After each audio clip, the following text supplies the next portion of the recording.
കർത്താവായ യേശുക്രിസ്തുവിൻ്റെ 25 പ്രാർത്ഥനകളാണ് നമ്മൾ ശ്രദ്ധിച്ചുകൊണ്ടിരിക്കുന്നത്. കർത്താവായ യേശുക്രിസ്തുവിൻ്റെ 25 പ്രാർത്ഥനകളിൽ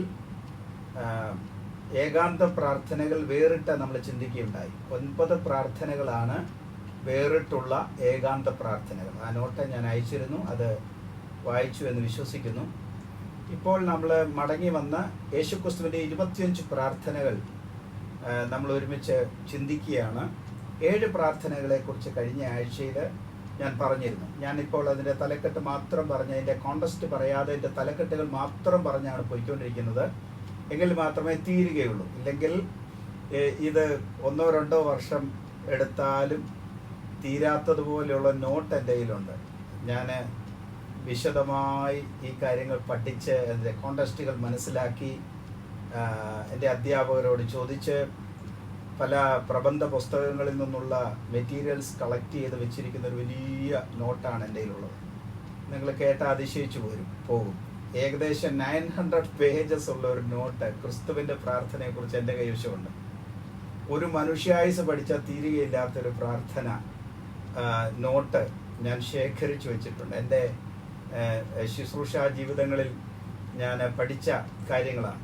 വളരെ മുതൽക്കൂട്ടായി എൻ്റെ ജീവിതത്തിൽ തീർന്നിട്ടുണ്ട്. എൻ്റെ പ്രാർത്ഥനയിൽ അത് വളരെ പ്രയോജനപ്രദമായിട്ടുണ്ട്. നിങ്ങൾക്ക് പ്രയോജനപ്രദമാകും എന്ന് ഞാൻ കർത്താവിൽ വിശ്വസിക്കുകയും ആശിക്കുകയും ചെയ്യുകയാണ്. എന്തായിരുന്നാലും പ്രാർത്ഥനയുടെ ഒരു സ്വഭാവം മാറി. അത് നന്ദിയോടുകൂടെ സ്മരിക്കുന്നു. ഈ ക്ലാസ്സുകളുടെ ഒരു ഇമ്പാക്റ്റ് അതായിരിക്കുമെന്ന് ഞാൻ വിശ്വസിക്കുകയാണ്. നമ്മുടെ പ്രാർത്ഥനയുടെ സ്വഭാവം, പ്രാർത്ഥനയുടെ ആകത്തുക മാറി എന്നുള്ളതിൽ യാതൊരു തർക്കവുമില്ല. പ്രാർത്ഥന വർദ്ധിച്ചു എന്നുള്ളതിൽ യാതൊരു തർക്കവുമില്ല. പിന്നെയും ഞാൻ ആഗ്രഹിക്കുകയാണ് കർത്താവായ യേശുക്രിസ്തുവിൻ്റെ പ്രാർത്ഥനയോട് താതാത്മ്യപ്പെടുന്ന ഒരു പ്രാർത്ഥന നമുക്കുണ്ടാകണം. സാഹചര്യങ്ങളും സന്ദർഭങ്ങളും വെല്ലുവിളികളും മനസ്സിലാക്കി അതിനെ എങ്ങനെ അതിജീവിക്കണം എന്നാണ് ഈ പ്രാർത്ഥനയിൽ കൂടെ നാം പഠിക്കേണ്ടത്. കർത്താവായ യേശുക്രിസ്തുവിൻ്റെ നേരെ വന്ന വെല്ലുവിളികളെ കർത്താവ് എങ്ങനെ നേരിട്ടു, സാഹചര്യങ്ങളെ എങ്ങനെ നേരിട്ടു, പ്രശ്നങ്ങളെ എങ്ങനെ അതിജീവിച്ചു, ഇതാണ് ഈ പ്രാർത്ഥനയിൽ കൂടെ പഠിക്കേണ്ടതായ കാര്യം. നമ്മുടെ ജീവിതത്തിൽ വരുന്ന എല്ലാറ്റിനെയും സധൈര്യം നേരിടുവാനുള്ള ഏക കൈത്തിരി എന്ന് പറയുന്നത് പ്രാർത്ഥനയാണ്. മറ്റൊരു ആയുധം കർത്താവ് നമുക്ക് കൈമാറിയിട്ടില്ല. പ്രാർത്ഥന എന്ന പ്രാർത്ഥനയിൽ കൂടെ സകലത്തെയും അതിജീവിക്കുവാൻ കർത്താവ് നമ്മെ പരിശീലിപ്പിക്കുകയാണ്. അതിനാണ് ഈ പ്രാർത്ഥന എന്ന ക്ലാസ് തന്നെ നമ്മൾ പഠിക്കുന്നത്. 8ാമത്തെ പ്രാർത്ഥനയിലേക്ക് നമുക്ക് വളരെ വേഗം വരാം. ഇത് ഹോളി വീക്കാണ്. എല്ലാവരും കുറച്ച് ആളുകൾ ഉപവാസമാണെന്ന് എനിക്ക് തോന്നുന്നു. അതുപോലെ തന്നെ പ്രാർത്ഥനകളിലൊക്കെ ആയിരിക്കാം. കർത്താവായ യേശുക്രിസ്തുവിന്റെ ക്രൂശിനെ ധ്യാനിക്കുന്നതായ സന്ദർഭങ്ങളാണെന്ന് ഞാൻ വിചാരിക്കുകയാണ്. ഏതോ ഒരു ഡിവൈസ് അൺമ്യൂട്ട് ആയിട്ടുണ്ടല്ലോ, ഡിസ്റ്റർബൻസ് വരുന്നു. ഓക്കെ, അപ്പം ഹോളി വീക്കാണ്. ഞായറാഴ്ചത്തേക്കുള്ള തിരക്കുകളിലൊക്കെ ആയിരിക്കാം. ദൈവം അനുഗ്രഹിക്കട്ടെ. 8ാമത്തെ പ്രാർത്ഥനയിലേക്ക് നമുക്ക് വേഗം വരാം. ആ വാക്യം വായിക്കാം. മർക്കോസിന്റെ സുവിശേഷം 7-ാം അധ്യായത്തിൻ്റെ 31 മുതലുള്ള വാക്യങ്ങളാണ്. മത്തായി സുവിശേഷം 7-ാം അധ്യായത്തിൻ്റെ 31 വരെയുള്ള 31 മുതലുള്ള വാക്യങ്ങൾ. ഏതോ ഒരു ഡിവൈസ്. അവൻ വീണ്ടും സോരിന്റെ അതിർവിട്ട് സീദോൻ വഴിയായി തെക്കപ്പലി ദേശത്തിന്റെ നടുവിൽ കൂടി ഗലീലക്കടൽ പുറത്തു വന്നു. അവിടെ അവർ വിക്കനായൊരു ചെകിടനെ അവന്റെ അടുക്കൽ കൊണ്ടുവന്ന് അവന്റെ മേൽ കൈവയ്ക്കണമെന്ന് അപേക്ഷിച്ചു. അവൻ അവനെ പുരുഷാരത്തിൽ നിന്ന് വേറിട്ട് കൂട്ടിക്കൊണ്ടുപോയി അവന്റെ ചെവിയിൽ വിരലിട്ട് തുപ്പി അവന്റെ നാവിനെ തൊട്ടു. സ്വർഗത്തേക്ക് നോക്കി നെടുവീർപ്പിട്ട് അവനോട് തുറന്നു വരിക എന്ന് അർത്ഥമുള്ള എഫദ എന്ന് പറഞ്ഞു. ഉടനെ അവന്റെ ചെവി തുറന്ന് നാവിന്റെ കെട്ടുമഴിഞ്ഞ് അവൻ ശരിയായി സംസാരിച്ചു. അത് ആരോടും പറയരുത് എന്ന് അവരോട് കൽപ്പിച്ചു. എങ്കിലും അവൻ എത്ര കൽപ്പിച്ചുവോ അത്രയും അവർ പ്രസിദ്ധമാക്കി. അവൻ സകലവും നന്നായി ചെയ്തു. ചെകിടരെ കേൾക്കുമാറാക്കുന്നു, ഊമരെ സംസാരിക്കുമാറാക്കുന്നു എന്ന് പറഞ്ഞ് അത്യന്തം വിസ്മയിച്ചു. മതി. 7-ാം അധ്യായത്തിന്റെ 31 മുതൽ 37 വരെയുള്ള വാക്യങ്ങളാണ് നമ്മൾ വായിക്കുന്നത്. ഇവിടെ 8ാമത്തെ പ്രാർത്ഥന, കർത്താവായ യേശുക്രിസ്തുവിന്റെ 8ാമത്തെ പ്രാർത്ഥന രേഖപ്പെടുത്തിയിരിക്കുന്നു. While healing a deaf and a mute man. While healing a deaf and a mute man. വിക്കനായൊരു ചെകിടനെ കർത്താവ് സൗഖ്യമാക്കുമ്പോൾ യേശുക്രിസ്തു പ്രാർത്ഥിച്ച ഒരു പ്രത്യേക പ്രാർത്ഥനയും ഒരു പരാമർശവും അവിടെ എഴുതിയിട്ടുണ്ട്. അതാണ് വളരെ ഇമ്പോർട്ടൻ്റ് ആയിട്ടുള്ള കാര്യം. അത് 34 വാക്യത്തിൽ ആ പ്രാർത്ഥന എഴുതിയിരിക്കുന്നത്. സ്വർഗത്തേക്ക് നോക്കി നെടുവീർപ്പിട്ടു അവനോട് തുറന്നു വരിക എന്നർത്ഥമുള്ള എഫഥ എന്ന് പറഞ്ഞു. കർത്താവ് യേശുക്രിസ്തുവിന്റെ ചങ്കിൽ തട്ടിയുള്ള ഒരു പ്രാർത്ഥനയാണ് ഇവിടെ നമ്മൾ കാണുന്നത്. ഒരു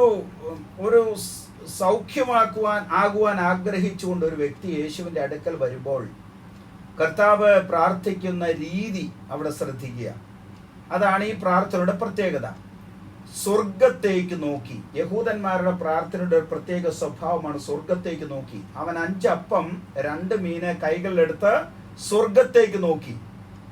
ഞാൻ കഴിഞ്ഞ ആഴ്ചയിൽ പറഞ്ഞതാണ്, നമ്മുടെ എല്ലാവരുടെയും പ്രാർത്ഥന, പ്രത്യേകിച്ച് മലയാളികളുടെ പ്രാർത്ഥന, പ്രാർത്ഥിക്കാം തലകളെ വണക്കാം എന്നാണ് പറയുന്നത്. അന്നേരേ നമ്മൾ തല താഴ്ത്താക്കും.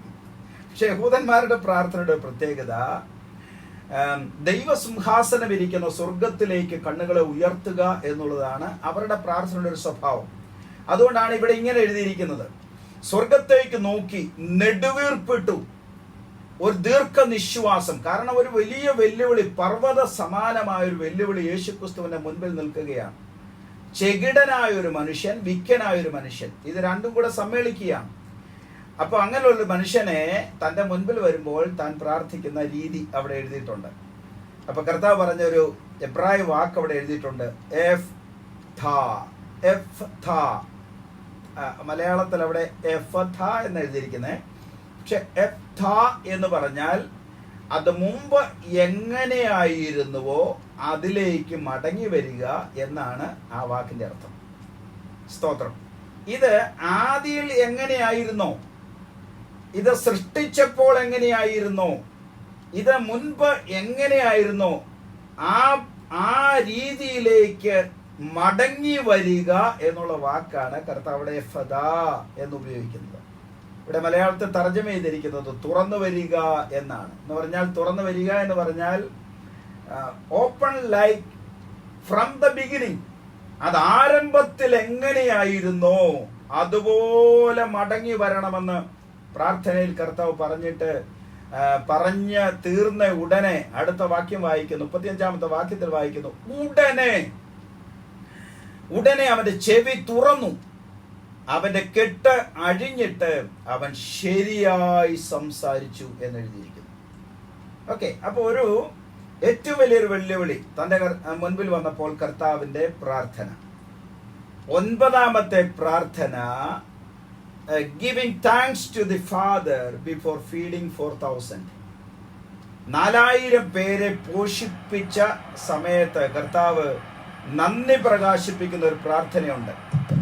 മത്തായി സുവിശേഷം 15:36. മത്തായി സുവിശേഷം 15-ാം അധ്യായത്തിൽ 36-ാമത്തെ വാക്യം ഒന്ന് വായിക്കാമോ? 15:36.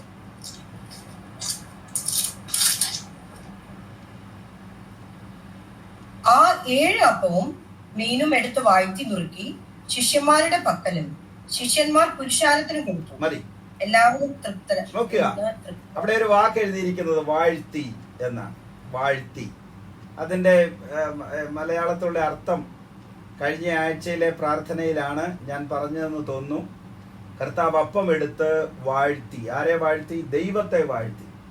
തിരുവത്താഴ് ശുശ്രൂഷയിലും അപ്പം എടുത്തപ്പോൾ വാഴ്ത്തി എന്ന് എഴുതിയിരിക്കുന്നു. വാഴ്ത്തി എന്ന് പറയുന്നത് ഒരു മലയാള വാക്കാണ്. സ്തോത്രം ചെയ്യുക എന്ന് പറയുന്ന അതേ വാക്ക് തന്നെയാണ് ഉപയോഗിക്കുന്നത്.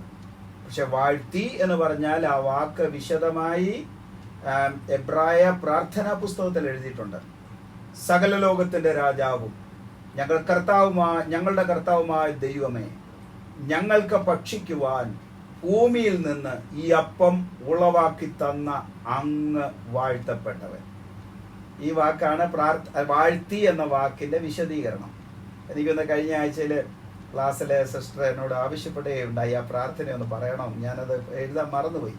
അന്ന് എന്നോട് പറഞ്ഞിരുന്നെങ്കിൽ ആ പ്രാർത്ഥന എഴുതി തരാൻ ഞാൻ പറഞ്ഞു. ഞാൻ ഗ്രൂപ്പിൽ എഴുതാം. ഡാറൂഖ് അഡ്രൻ അഡനായി എലോഹിനു മേലക് ഹാവലം ഹമോട്സേ ലഹം നിൻഹാ അറച്ച് എന്നാണ് ആ വാക്ക്. സ്തോത്രം.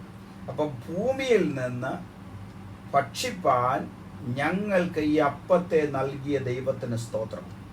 അതുകൊണ്ട് കൊരിന്ത്യർ ലേഖനത്തിൽ പൗലോസ് അപ്പോസ്തലൻ പറയുന്നു, സ്തോത്രം ചെയ്ത് അനുഭവിക്കുക, സ്തോത്രം ചെയ്ത് അനുഭവിക്കുക. അപ്പോൾ 4000 പേരെ പോഷിപ്പിക്കുന്ന സമയത്ത് അപ്പം എടുത്ത് കർത്താവായ യേശുക്രിസ്തു പ്രാർത്ഥിക്കുന്നതിൽ കൂടെ നമുക്ക് തരുന്ന പാഠം, ഭക്ഷണത്തിന് മുൻപ് പ്രാർത്ഥിച്ചിരിക്കണം, ദൈവത്തിന് നന്ദി പറഞ്ഞിരിക്കണം. കാരണം ഈ ഭൂമിയിൽ നിന്ന് മനുഷ്യവർഗത്തിന് ഭക്ഷിക്കുവാൻ ഭക്ഷണത്തെ ഉളവാക്കി തന്ന ദൈവത്തിന് അവർ സ്തോത്രം ചെയ്യുന്നു.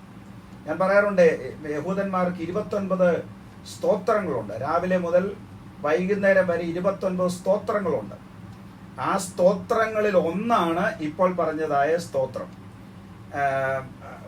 ഒരു ഫ്രൂട്ട് എടുത്തിട്ട്, ഒരു പഴം എടുത്തിട്ട് അത് ഭക്ഷിക്കുന്നതിന് മുൻപ് അതിൻ്റെ നല്ല മണം അതിൻ്റെ മൂക്കിൽ വരുമ്പോൾ അവർ സ്തോത്രം ചെയ്യും. ഇതാണ് യഹൂദന്മാരുടെ ഒരു ചിട്ട. അന്നേരം അവർ സ്തോത്രം ചെയ്യും. ആ സ്മെല്ല്, ആ ഫ്രൂട്ടിൻ്റെ സ്മെല്ല്, നല്ല ആപ്പിളൊക്കെ എടുത്തോ മുന്തിരി എടുത്തോ അല്ലെങ്കിൽ ഒലിവുപഴമൊക്കെ ഭക്ഷിക്കാൻ എടുക്കുന്നതിന് മുൻപ് അതിൻ്റെ സ്മെല്ല് മൂക്കിൽ വരുമ്പോൾ അവർ സ്തോത്രം ചെയ്യും. സ്തോത്രം, അതാണ് അവരുടെ ഒരു പ്രത്യേകത. അന്നേരം സ്തോത്രം ചെയ്യുന്ന ഒരു സ്തോത്രമാണ് ഇപ്പോൾ ഞാൻ പറഞ്ഞ എബ്രായ ഭാഷയിലുള്ള ആ സ്തോത്രം. അതിൻ്റെ മലയാള വിവർത്തനമാണ് ഞാൻ പറഞ്ഞത്. എന്തായിരുന്നാലും ഭക്ഷണത്തിന് വേണ്ടി സ്തോത്രം ചെയ്യണം, സ്തോത്രം ചെയ്യണം, അല്ലേ? ഭക്ഷിച്ച് തൃപ്തി പ്രാപിക്കുമ്പോൾ നീ സ്തോത്രം ചെയ്യണം എന്ന് ആവർത്തന പുസ്തകം 8-ാം അധ്യായത്തിൽ എഴുതിയിട്ടുണ്ട്. സ്തോത്രം. അപ്പോൾ ഭക്ഷണം കഴിച്ചു കഴിഞ്ഞിട്ട് വയറെ കൈവച്ച് പ്രാർത്ഥിക്കുകയല്ല, ഭക്ഷണത്തിന് മുൻപ് നമ്മൾ സ്തോത്രം ചെയ്ത് അത് അനുഭവിക്കണം. 10ാമത്തെ പ്രാർത്ഥന ലൂക്കോസിന്റെ സുവിശേഷം 9-ാം അധ്യായം 18-ാമത്തെ വാക്യത്തിലാണ്. ലൂക്കോസിന്റെ സുവിശേഷം 9-ാം അധ്യായം 18-ാം വാക്യം. Before Peter called Jesus the Christ. വായിക്കാം. അവൻ തനിച്ച് പ്രാർത്ഥിച്ചുകൊണ്ടിരിക്കുമ്പോൾ ശിഷ്യന്മാർ കൂടെ ഉണ്ടായിരുന്നു. അവൻ അവരോട്, പുരുഷാരം എന്നെ ആരെന്ന് പറയുന്നു എന്ന് ചോദിച്ചു. മതി. ഇവിടെ കർത്താവായ യേശുക്രിസ്തു തനിച്ച് പ്രാർത്ഥിക്കുകയാണ്. തനിച്ച് പ്രാർത്ഥിച്ചതിന് ശേഷം ശിഷ്യന്മാരോട് ചോദിക്കുകയാണ്, പുരുഷാരം എന്നെ ആരെന്ന് പറയുന്നു എന്ന് ചോദിച്ചു. വ്യത്യസ്തമായ അഭിപ്രായമാണ് ആളുകൾ പറഞ്ഞത്. ആ അഭിപ്രായങ്ങളൊക്കെ അവിടെ മത്തായി സുവിശേഷത്തിൽ രേഖപ്പെടുത്തിയിട്ടുണ്ട്. എന്നാൽ പുരുഷാരം പറഞ്ഞതിനേക്കാൾ വ്യത്യസ്തമായൊരു അഭിപ്രായം പത്രോസ് പറഞ്ഞു, നീ ജീവനുള്ള ദൈവത്തിന്റെ പുത്രനായ ക്രിസ്തു ആകുന്നു എന്നുത്തരം പറഞ്ഞു. ഉടനെ പത്രോസിനോട് യേശു മറുപടി പറഞ്ഞത്, ബ്ലെസ്സഡ് യു ആർ പീറ്റർ എന്നാണ്. ഇംഗ്ലീഷിൽ അങ്ങനെ എഴുതിയിരിക്കുന്നത്, ബ്ലെസ്സഡ് യു ആർ പീറ്റർ, ബർ യോനാ ശിമോനെ, ജഡരക്തങ്ങളല്ല ഇത് വെളിപ്പെടുത്തിയത്, സ്വർഗസ്ഥനായ ദൈവമാണ് ഇത് വെളിപ്പെടുത്തിയതെന്ന് പത്രോസിനോട് യേശു പറഞ്ഞു. ബർ യോനാ ശിമോനെ എന്ന് പറഞ്ഞാൽ യോനായുടെ മകനായ ശിമോനെ. ജഡരക്തങ്ങളല്ല എന്ന് പറഞ്ഞാൽ നിന്റെ പിതാവ് അല്ല ഇത് വെളിപ്പെടുത്തിയത്, എന്റെ പിതാവ് സ്വർഗത്തിലെ ദൈവമാണ് ഈ വെളിപ്പാട് നിനക്ക് തന്നതെന്ന് പത്രോസിനോട് യേശു പറഞ്ഞു. അപ്പൊ യേശു ക്രിസ്തു ഈ വെളിപ്പാട് പത്രോസിന് കിട്ടുന്നതിന് മുൻപ് പ്രാർത്ഥിച്ചു. അപ്പം തന്നെ കുറിച്ചുള്ള വെളിപ്പാട് ശിഷ്യവൃന്ദത്തിന് ലഭിക്കണമെന്ന് ആഗ്രഹിച്ചായിരിക്കാം യേശുവിന്റെ പ്രാർത്ഥന. സ്തോത്രം. തന്നെ കുറിച്ചുള്ള പ്രോഗ്രസീവ് റെവലേഷൻ. കർത്താവായ യേശുക്രിസ്തുവിനെ കുറിച്ച് ശിഷ്യന്മാർക്ക് പ്രോഗ്രസീവ് റെവലേഷൻ ഉണ്ടായിരുന്നു. പ്രോഗ്രസീവ് റെവലേഷൻ എന്ന് പറഞ്ഞാൽ മുൻ തലമുറകൾക്ക് മനസ്സിലാക്കാത്തതും കാലാകാലങ്ങളിൽ വെളിപ്പെട്ടു വന്നതുമായ കാര്യങ്ങൾക്കാണ് പ്രോഗ്രസീവ് റെവലേഷൻ എന്ന് പറയുന്നത്. അങ്ങനെ ശിഷ്യന്മാർക്ക് കർത്താവായ യേശുക്രിസ്തുവിനെ കുറിച്ച് കാലാകാലങ്ങളിൽ വെളിപ്പാടുകൾ ഉണ്ടായിക്കൊണ്ടേയിരുന്നു. അങ്ങനെ ഉണ്ടായതിലുള്ള ഒരു വെളിപ്പാടാണ് ഇവിടെ എഴുതിയിരിക്കുന്നത്, നീ ജീവനുള്ള ദൈവത്തിന്റെ പുത്രനായ ക്രിസ്തു. സ്തോത്രം. ഇപ്പം യോഹന്നാൻ അപ്പോസ്തലൻ പറയുന്നുണ്ട്, you are the true God, സത്യ ദൈവമാണെന്ന് യേശുക്രിസ്തുവിനെ കുറിച്ച് പിന്നീട് ആ പ്രോഗ്രസീവ് റെവലേഷന്റെ അവസാന ഭാഗമായി പറയുന്നുണ്ട്. പ്രോഗ്രസീവ് റെവലേഷൻ ആണത്. അപ്പൊ യേശുക്രിസ്തുവിനെ കുറിച്ചുള്ള ശിഷ്യന്മാരുടെ വെളിപ്പാടുകൾ കാലാകാലങ്ങളിലായി അവർക്ക് ലഭിക്കുകയും അവരത് പ്രസ്താവിക്കുകയും ചെയ്തു. അങ്ങനെ ലഭിച്ച ഒരു വെളിപ്പാടാണിത്. ഇവിടെ ഈ വെളിപ്പാട് അവർക്ക് ലഭിക്കുന്നതിന് മുൻപ് കർത്താവായ യേശു ക്രിസ്തു പ്രാർത്ഥിക്കുന്നു. അതാണ് 10ാമത്തെ പ്രാർത്ഥന. 11ാമത്തെ പ്രാർത്ഥന ലൂക്കോസിന്റെ സുവിശേഷം 9ാം അധ്യായത്തിൽ തന്നെ 28ഉം 29ഉം വാക്യങ്ങൾ എഴുതിയിട്ടുണ്ട്. ലൂക്കോസിന്റെ സുവിശേഷം രേഖപ്പെടുത്താം. 9ാം അധ്യായം 28ഉം 29ാമത്തെ വാക്യത്തിൽ അറ്റ് ദി ട്രാൻസ്ഫിഗറേഷൻ അത് വായിക്കാം. ഈ വാക്കുകളെ പറഞ്ഞിട്ട് ഏകദേശം 8 നാൾ കഴിഞ്ഞപ്പോൾ അവൻ പത്രോസിനെയും യോഹന്നാനെയും യാക്കോബിനെയും കൂട്ടിക്കൊണ്ട് പ്രാർത്ഥിപ്പാൻ മലയിൽ കയറിപ്പോയി. അവൻ പ്രാർത്ഥിക്കുമ്പോൾ മുഖത്തിന്റെ ഭാവം മാറി, ഉടുപ്പ് മിന്നുന്ന വെള്ളയായി തീർന്നു. അതിന്റെ താഴോട്ടുള്ള ഭാഗങ്ങൾ പിന്നീട് സമയമുള്ളതുപോലെ വായിക്കണം. അവിടെ എഴുതിയിരിക്കുന്നത് അറ്റ് ദി ട്രാൻസ്ഫിഗറേഷൻ. 29ാം വാക്യത്തിൽ വായിച്ച അവൻ പ്രാർത്ഥിക്കുമ്പോൾ മുഖത്തിന്റെ ഭാവം മാറി, ഉടുപ്പ് മിന്നുന്ന വെള്ളയായും തീർന്നു. കർത്താവായ യേശുക്രിസ്തു ഭൂമിയിൽ സഞ്ചരിക്കുമ്പോൾ സംഭവിച്ച ഒരു യുണീക്കായിട്ടുള്ള ഒരു കാര്യമാണ് ഇവിടെ നമ്മൾ വായിക്കുന്നത്. അതാണ് ദ മൗണ്ടെയിൻ ഓഫ് ട്രാൻസ്ഫിഗറേഷൻ. മറുരൂപ മലയിൽ കർത്താവ് മോശയോടും ഏലിയാവിനോടും ഒക്കെ കൂടെ സഞ്ചരിക്കുന്ന അവിടെ ഒന്ന് കൂടിക്കാണുന്ന ഒരു രംഗമാണ് നമുക്കവിടെ കാണാൻ കഴിയുന്നത്. ഇതിനെക്കുറിച്ച് പലരും ധാരാളം ചോദ്യങ്ങൾ ചോദിക്കാറുണ്ട്. ആ ചോദ്യങ്ങൾ വ്യത്യസ്തമായ ചോദ്യങ്ങളാണ്, എങ്കിലും പഠനാർഹമായ ചോദ്യങ്ങളാണ്. എന്തുകൊണ്ടാണ് മോശയും ഏലിയാവും അവിടെ മറുരൂപമലയിൽ വന്നത്? അത് മനസ്സിലാക്കേണ്ട കാര്യം, ഈ അധ്യക്ഷൻ ഇവിടെ ആയതുകൊണ്ടാണ് അങ്ങനെ വന്നത്. ഈ ദൈവത്തിന്റെ മന്ത്രിസഭ, ദ ക്യാബിനറ്റ് ഓഫ് ഗോഡ് എന്ന് പറയുന്ന ഒരു സബ്ജക്റ്റ് നമ്മൾ പഠിക്കാറുണ്ട്. The cabinet of God. ആ ക്യാബിനറ്റ് ഓഫ് ഗോഡിന്റെ ചെയർമാനാണ് കർത്താവായ യേശു ക്രിസ്തു. അപ്പൊ അധ്യക്ഷൻ ഇവിടെ ആയിരിക്കുന്നത്. അപ്പൊ അധ്യക്ഷൻ ഇവിടെ ആയതുകൊണ്ട് പ്രധാനപ്പെട്ട ആളുകൾ അവിടെ കൂടി വരികയാണ്. മോശയും ഏലിയാവും ഒക്കെ അവിടെ നിൽക്കുന്നു. മോശ ഇപ്പോൾ നിൽക്കുന്ന സ്ഥലം ഏതെന്നറിയാമോ? മോശ ഇപ്പോൾ നിൽക്കുന്ന സ്ഥലം എന്ന് പറയുന്നത് പ്രധാനപ്പെട്ട ഒരു സ്ഥലം. മോശ മരിക്കുന്ന പിസ്ഗ മലമുകളുണ്ട്. പിസ്ഗ മലമുകൾ. അവിടെ കർത്താവായ യേശുക്രിസ്തു തന്നെയാണ് മോശയുടെ ശവസംസ്കാര ശുശ്രൂഷ നടത്തിയതെന്ന് അവിടെ എഴുതിയിട്ടുണ്ട്. ആ സ്ഥലം ഇന്ന് വരെ ആരും അറിയുന്നില്ല എന്ന് എഴുതിയിട്ടുണ്ട്. പിസ്ഗ എന്ന് പറയുന്ന സ്ഥലത്ത് ഇപ്പോൾ യാത്രക്കാരൊക്കെ ചെന്നാൽ അവിടെ ഒരു കല്ല് നാട്ടി വെച്ചിട്ടുണ്ട്. കല്ല് നാട്ടി വെച്ചിരിക്കുന്നിടത്ത് മോശ അവസാനമായി ദൈവമായി കൂടിക്കാഴ്ച നടത്തിയ സ്ഥലമെന്ന് അവിടെ എഴുതിയിരിക്കുന്നത്. അപ്പോൾ മോശയോട് ദൈവം പറഞ്ഞതായ ഒരു പ്രത്യേക കാര്യമുണ്ട്, നീ അത് കാണും. മോശ അവിടെ നിന്ന് തൻ്റെ ദേഹബലം ക്ഷയിക്കാതെയും കാഴ്ച മങ്ങാതെയും ഇരുന്ന ആ മനുഷ്യൻ, 120 വയസ്സുള്ള ആ മനുഷ്യൻ കണ്ണുകൾ ഉയർത്തി നോക്കിയ 15 പട്ടണങ്ങളെ കുറിച്ച് അവിടെ എഴുതിയിട്ടുണ്ട്. അങ്ങനെ ഇപ്പോൾ നിന്നാൽ നമുക്ക് 3 പട്ടണം പോലും കാണാൻ പറ്റിയില്ല. നമ്മൾ എത്ര ചെറുപ്പക്കാർ കണ്ണിന് കാഴ്ചയുള്ളവർ പോയാൽ ഒരു 3-4 പട്ടണത്തിൽ കൂടുതൽ കാണാൻ പറ്റില്ല. പക്ഷെ മോശ ഒരു 10-15 പട്ടണങ്ങളെയാണ് കാണുന്നത്. എന്നിട്ട് ആ താഴെ എഴുതിയിരിക്കുന്ന കണ്ണ് മങ്ങിയില്ല. പക്ഷെ ദൈവം പറഞ്ഞു, നീ ആ സ്ഥലം കാണും, പക്ഷെ അവിടെ പ്രവേശിക്കയില്ല എന്ന് പറഞ്ഞിരുന്നു. പ്രവേശിക്കയില്ല എന്ന് പറഞ്ഞിരുന്ന സ്ഥലത്താണ് മോശ ഇപ്പോൾ കയറി നിൽക്കുന്നത്. മോശ ഇപ്പോൾ കയറി നിൽക്കുന്നത് ആരുടെ കൂടെ? ക്രിസ്തുവിനോടുകൂടെ. ഇതൊരു വെളിപ്പാടായി ദൈവമക്കൾ കേൾക്കണം. സ്തോത്രം. നീ കാണും, നീ പ്രവേശിക്കയില്ല എന്ന് പറഞ്ഞ സ്ഥലത്ത് ക്രിസ്തുവിനോടുകൂടെ മോശ കയറി കടന്നു എന്ന്. സ്തോത്രം. ആ ചിന്തകളെ ദൈവമക്കൾ വർദ്ധിപ്പിച്ചെടുക്കണമെന്ന് ഞാൻ കർത്താവിൽ ആഗ്രഹിക്കുകയാണ്. കാരണം വിസ്താര ഭയത്താൽ മുൻപോട്ട് പോകണം. അവിടെ മറുരൂപമലയിൽ 29ാം വാക്യത്തിൽ എഴുതിയിരിക്കുകയാണ്. 9:29 വായിക്കുന്നത്, അവൻ പ്രാർത്ഥിക്കുമ്പോൾ മുഖത്തിന്റെ ഭാവം മാറി, ഉടുപ്പ് മിന്നുന്ന വെള്ളയായി തീർന്നു. ഡോസ്ക എന്ന് പറയുന്ന വാക്ക് ഞാൻ കൂടെ പറയാറുണ്ട്. എന്ന് പറഞ്ഞാൽ ആ പ്രകാശ വലയം, തേജസ് എന്നൊക്കെ പറയാം. 1000 സൂര്യന്മാർ ഒരുമിച്ച് പ്രകാശിച്ചാലുണ്ടായ പ്രകാശ വലയം. ആ പ്രകാശ വലയത്തിലേക്ക്, ദൈവത്തിന്റെ സാന്നിധ്യത്തിലേക്ക് ഇഴുകിച്ചേരുന്ന ഒരു കർത്താവിനെ നമുക്ക് മറുരൂപമലയിൽ കാണുവാൻ കഴിയും. അതാണ് 11ാമത്തെ പ്രാർത്ഥന. 12ാമത്തെ പ്രാർത്ഥന ലൂക്കോസിന്റെ സുവിശേഷം 10ാം അധ്യായം 21ാമത്തെ വാക്യത്തിലാണ്. ലൂക്കോസിന്റെ സുവിശേഷം തുറക്കാം. 10ാമത്തെ അധ്യായം 21ാമത്തെ വാക്യം.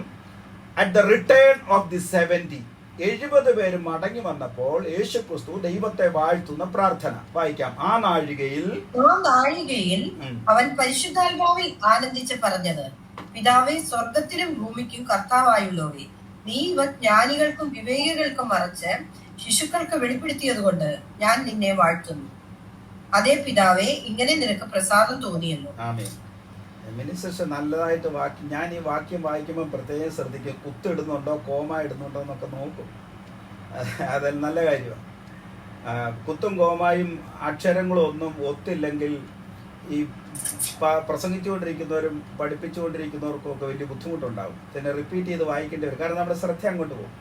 കഴിഞ്ഞ ദിവസം ഞാൻ പ്രസംഗിച്ചുകൊണ്ടിരുന്നപ്പോൾ ഒരാൾ വാക്യം വായിക്കാൻ പറഞ്ഞപ്പം ശൂന്യ സ്ഥലത്തെ മാങ്ങ പോലെ എന്ന് വായിച്ചു. ഞാനത് ആദ്യം കേൾക്കുക അങ്ങനെ, ശൂന്യ സ്ഥലത്തെ മൂങ്ങ പോലെ എന്നാ വാക്യം. പക്ഷേ സഹോദരി വായിച്ചപ്പോൾ ഒരു ചെറിയ തെറ്റ് പറ്റി. ശൂന്യ സ്ഥലത്തെ മാങ്ങ പോലെ. ഇപ്പം ശ്രദ്ധ മുഴുവൻ അങ്ങോട്ട് പോയി. ചെറിയ അക്ഷരത്തെറ്റാണെങ്കിലും അർത്ഥവ്യത്യാസം എന്ത് പറ്റിയെന്നറിയാമോ? അപ്പം ഏതോസം വായിക്കുമ്പോൾ ശ്രദ്ധിച്ച് വായിക്കുന്നതിൽ അപ്രീസിയേഷൻ ഉണ്ട് പ്രത്യേകിച്ച്. അപ്പം at the return of the 70, 70 പേര് മടങ്ങി വരികയാണ്. കർത്താവിൻ്റെ ശിഷ്യവൃന്ദങ്ങളുടെ ഒരു ലിസ്റ്റ് വേദോസത്തിലുണ്ട്. ആദ്യം ഒരാള് തൻ്റെ ചങ്കിനോട് ചേർന്നിരുന്ന ഒരാള്, പ്രാർത്ഥിക്കുവാനുള്ള സെക്കൻഡ് ലെയർ 3 പേര്, അതിനുശേഷമായിട്ട് തന്നോടുകൂടെ സഞ്ചരിക്കുന്ന 12 പേര്, അതിനുശേഷമായി 70 പേര്. ഇങ്ങനെ ശിഷ്യവൃന്ദം ഇങ്ങനെ പല സർക്കിളായിട്ട് ഇങ്ങനെ കർത്താവ് തിരഞ്ഞെടുത്ത് വെച്ചിരുന്നു. അതിന് 70 പേരെ കർത്താവ് അയക്കുകയാണ്. അയച്ചിട്ട് അവർ തിരിച്ചു വരുമ്പോൾ ഒരു വലിയ ബ്ലസ്സഡ് റിപ്പോർട്ട് പറയുന്നു. ആ ബ്ലസ്സഡ് റിപ്പോർട്ട് എന്തെന്ന് പറഞ്ഞാൽ ആകാശ സൈന്യം ഇവർക്ക് കീഴടങ്ങുന്നു എന്നുള്ളതാണ്. അതാണ് ഏറ്റവും വലിയ റിപ്പോർട്ട്. ആകാശ സൈന്യം, അങ്ങനെ തന്നെ ആ വാക്ക് ഉപയോഗിക്കുകയാണ്. ആകാശ സൈന്യം ദൈവമക്കളുടെ പ്രാർത്ഥനയ്ക്കും മറുപടി ലഭിക്കാതെയും പ്രാർത്ഥന ഉയരാതെയും അവരെ തടയുന്ന ഒരു മിഡ് ലെയർ സൈറ്റനിക് ഫോഴ്സ് ഉണ്ട്. അത് നല്ലതായിട്ട് സ്പിരിച്വൽ വാർഫെയർ ഒക്കെ പഠിക്കേണ്ട ഒരു നല്ലൊരു കാര്യമായി എഫേസ്യ ലേഖനം 6-ാം അധ്യായത്തിൽ രേഖപ്പെടുത്തിയിട്ടുണ്ട്. ഒരു മിഡ് എയർ ഫോഴ്സ് ഉണ്ട്. ആ മിഡ് എയർ ഫോഴ്സിനെ ജയിക്കുക എന്നുള്ളത് പ്രാർത്ഥനയിൽ വലിയൊരു കാര്യമാണ്. സ്തോത്രം. ആകാശ ശക്തികളെ ജയിക്കുക, നമ്മുടെ പ്രാർത്ഥനയെ തടയുന്ന, പ്രാർത്ഥനയുടെ മറുപടിയെ തടയുന്ന ഒരു മിഡ് ലെയർ ഉണ്ട്. അതിനെ ജയിക്കുന്ന ഒരു കാഴ്ചയാണ് ഇവിടെ എഴുതിയിരിക്കുന്നത്. അതിനെ ജയിച്ചിട്ട് ഇവർ കർത്താവിനോട് ഈ കാര്യം പറയുന്നു, ആകാശത്തുനിന്ന് ഇടിമിന്നല് വരുന്നത് പോലെ ഇത് താഴോട്ട് വീഴുന്നത് ഞങ്ങൾ കാണുന്നു. ഇപ്പൊ കർത്താവ് പറഞ്ഞത്, ആ നാഴികയിൽ അവൻ പരിശുദ്ധാത്മാവിൽ ആനന്ദിച്ച് പറഞ്ഞ കാര്യം അവിടെ എഴുതിയിരിക്കുന്നു. പിതാവേ, സ്വർഗത്തിനും ഭൂമിക്കും കർത്താവായുള്ളവേ, നീ ഇവ ജ്ഞാനികൾക്കും വിവേകികൾക്കും മറച്ചു വച്ചിരിക്കുന്നു. സ്തോത്രം. സ്പിരിച്വൽ പ്രിൻസിപ്പിളും സ്പിരിച്വൽ റെലവും മനസ്സിലാക്കുന്നത് ഹ്യൂമൻ വിസ്ഡം കൊണ്ടല്ല. അത് പ്രത്യേകിച്ച് മനസ്സിലാക്കണം. സ്തോത്രം.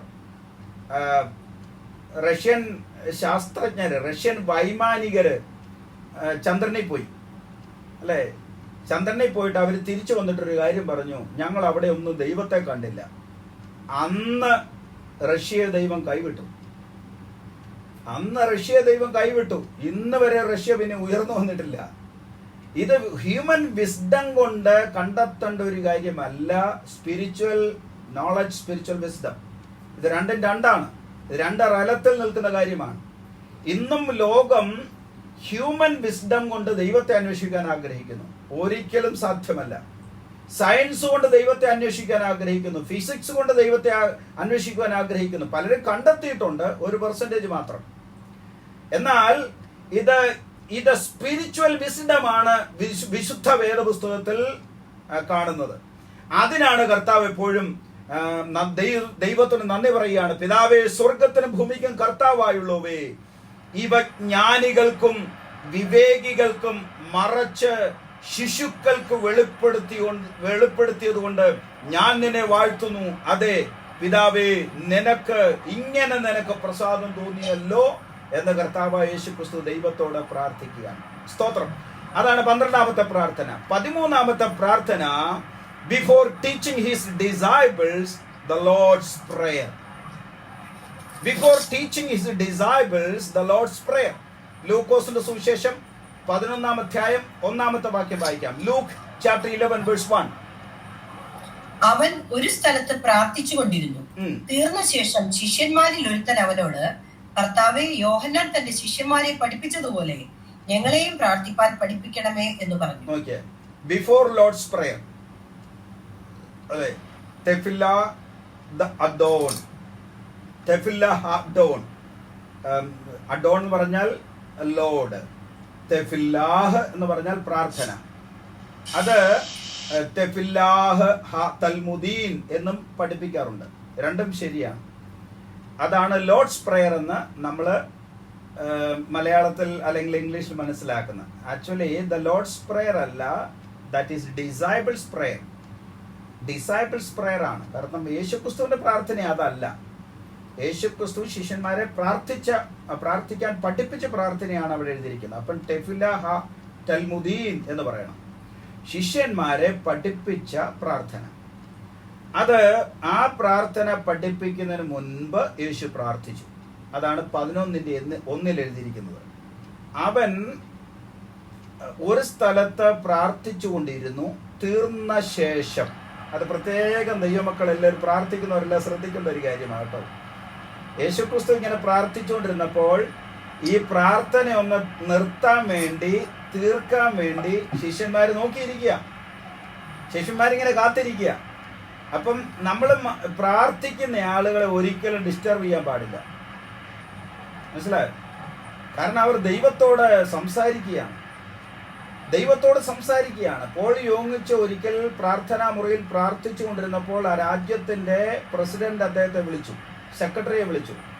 അദ്ദേഹത്തിന്റെ പുസ്തകത്തിൽ എഴുതിയിരിക്കുന്ന സെക്രട്ടറിയെ വിളിച്ചിട്ട് പറഞ്ഞു, എനിക്ക് പോൾ യോങ്ങിച്ചോട് സംസാരിക്കണം.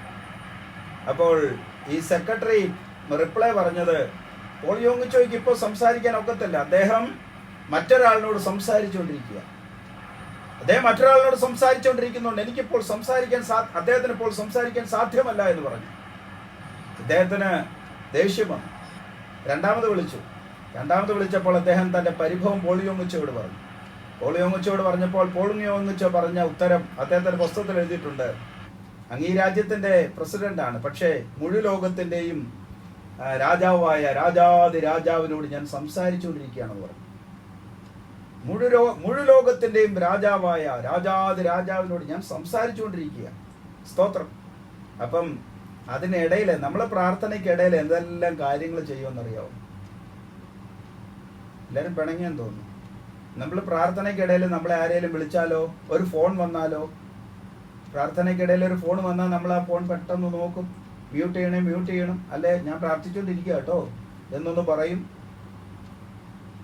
പാടില്ല. നാം ദൈവത്തോട് സംസാരിക്കുകയാണ്. പലപ്പോഴും ഗ്രൂപ്പിലൊക്കെ ഇതുപോലെ സൂം മീറ്റിങ്ങിലൊക്കെ പ്രാർത്ഥിക്കുമ്പോൾ ഞാൻ പലപ്പോഴും ശ്രദ്ധിക്കാറുണ്ട്, വേദന ഉണ്ടാക്കുന്ന കാര്യങ്ങളുണ്ട്. ഇതൊന്നും ഈ കാലങ്ങളിൽ പറഞ്ഞാൽ ആർക്കും അത് ഇഷ്ടപ്പെടുകയില്ല. പ്രാർത്ഥിച്ചുകൊണ്ടിരിക്കുന്ന സമയത്ത് പറഞ്ഞു, ആ പ്രാർത്ഥനാ വിഷയം ഒന്നുകൂടെ പറഞ്ഞേ, ആ പ്രാർത്ഥനാ വിഷയം എന്നിട്ട് പിന്നെ ഈ പ്രാർത്ഥന ലീഡ് ചെയ്യുന്ന ആള് രണ്ടാമത് ഒന്നുകൂടെ അത് പറയും. പിന്നെ അമ്മാമ്മ പ്രാർത്ഥിക്കുന്നു, അയ്യോ ആ സ്ഥലം ഒന്നുകൂടെ ഒന്ന് പറഞ്ഞ്, ആ പേര് ഒന്നുകൂടെ ഒന്ന് പറഞ്ഞ്. പ്രാർത്ഥിക്കുന്നതിനിടെ പറയുന്ന കാര്യം ഇതൊക്കെ അല്ലേ? നമ്മളിതൊന്നും വലിയ ശ്രദ്ധിക്കാറില്ല, ഇതിനൊന്നും വില കൊടുക്കാറില്ല. ദൈവത്തിന്റെ വചനം പറയുന്നു, ഞാൻ ദൈവമാണെങ്കിൽ ആ ബഹുമാനം എവിടെ? ദൈവത്തിന്റെ വചനം പറയുന്നു, ഞാൻ യജമാനനെങ്കിൽ ആ ബഹുമാനം എവിടെ? സ്തോത്രം. ദൈവത്തോട് പ്രാർത്ഥിക്കുമ്പോൾ വളരെ ബഹുമാനത്തോടുകൂടെ പ്രാർത്ഥിക്കണം. ഞാൻ കേരളത്തിലൊരു മീറ്റിങ്ങിന് പോയപ്പോൾ, മർത്തോമാക്കാരുടെ ഒരു മീറ്റിംഗ് ആയിരുന്നു. ആ സ്ഥലത്തിൻ്റെ പേര് ഞാൻ മറന്നുപോയി. തിരുവല്ലയ്ക്ക് അപ്പുറമുള്ള ഒരു സ്ഥലം, മർത്തോമാക്കാരുടെ ഒരു മീറ്റിംഗ്. അച്ഛന്മാരൊക്കെ ധാരാളം ഉണ്ട്. അപ്പോൾ ഞാൻ അല്പം താമസിച്ച് അവിടെ ചെന്നപ്പോൾ എന്നെ മീറ്റിങ്ങിന് വിളിച്ച ആള് എന്നെ മുറിയിലോട്ട് കൂട്ടിക്കൊണ്ടുപോയി. ഞാൻ പെട്ടെന്ന് കുളിച്ച് ഫ്രഷായിട്ട് വന്നു. അപ്പം മീറ്റിംഗ് അവിടെ തുടങ്ങി. പാട്ട് ഞങ്ങളെ ഉദ്ദേശിച്ചുകൊണ്ട് പിന്നെ 1-2 പാട്ടോടെ പാടുക. അപ്പോൾ അതെനിക്ക് മനസ്സിലായി. അപ്പം പെട്ടെന്ന് പ്രാർത്ഥിക്കാമെന്ന് അവിടുത്തെ അച്ഛൻ വന്നിട്ട് എന്നെ വിളിച്ചുകൊണ്ട് പോയിട്ട് അച്ഛൻ വന്നിട്ട് നമുക്ക് പ്രാർത്ഥിക്കാമെന്ന് പറഞ്ഞു. അദ്ദേഹം മുട്ടുകുത്തി, ഞാനും മുട്ടുകുത്തി കഴിഞ്ഞിട്ട് ഞങ്ങൾ പ്രാർത്ഥിച്ചു. ചുരുക്കമായൊരു പ്രാർത്ഥനയായിരുന്നു. പ്രാർത്ഥിച്ച് കഴിഞ്ഞ ഉടനെ ഞാൻ അവിടെ നിന്ന് എഴുന്നേറ്റപ്പോൾ അച്ഛൻ എൻ്റെ കയ്യെ പിടിച്ചിട്ട് എന്നോട് പറയുക, നമ്മൾ ഇതുവരെയും ദൈവത്തോട് പ്രാർത്ഥിക്കുകയായിരുന്നു, ഇനി ദൈവത്തിൻ്റെ ശബ്ദം കേൾക്കാൻ നമുക്ക് 2 മിനിറ്റ് കൂടെ വെയിറ്റ് ചെയ്യാം. എന്നിട്ട് 2 മിനിറ്റും കൂടെ അവിടെ ഇരുന്നതിന് ശേഷമാണ് ആ പ്രാർത്ഥനാ പായിൽ നിന്ന് ഞങ്ങൾ എഴുന്നേറ്റ് പോയത്. എനിക്ക് പ്രാർത്ഥനയുടെ ഒരു പുത്തൻ സംസ്കാരം ലഭിച്ചു. സ്തോത്രം. പ്രാർത്ഥനയുടെ ഒരു പുതിയ സംസ്കാരം. നമ്മൾ ഈ കർത്താവായ യേശുക്രിസ്തുവിൻ്റെ പ്രാർത്ഥനയിൽ ശിഷ്യന്മാർ ശീലിച്ചൊരു കാര്യം, അതൊരു സംസ്കാരമാണ്. പ്രെയർ കൾച്ചർ എന്ന് വേണം ഞാൻ ഇതിന് ടൈറ്റിൽ കൊടുക്കുക. എന്തെന്നറിയാമോ?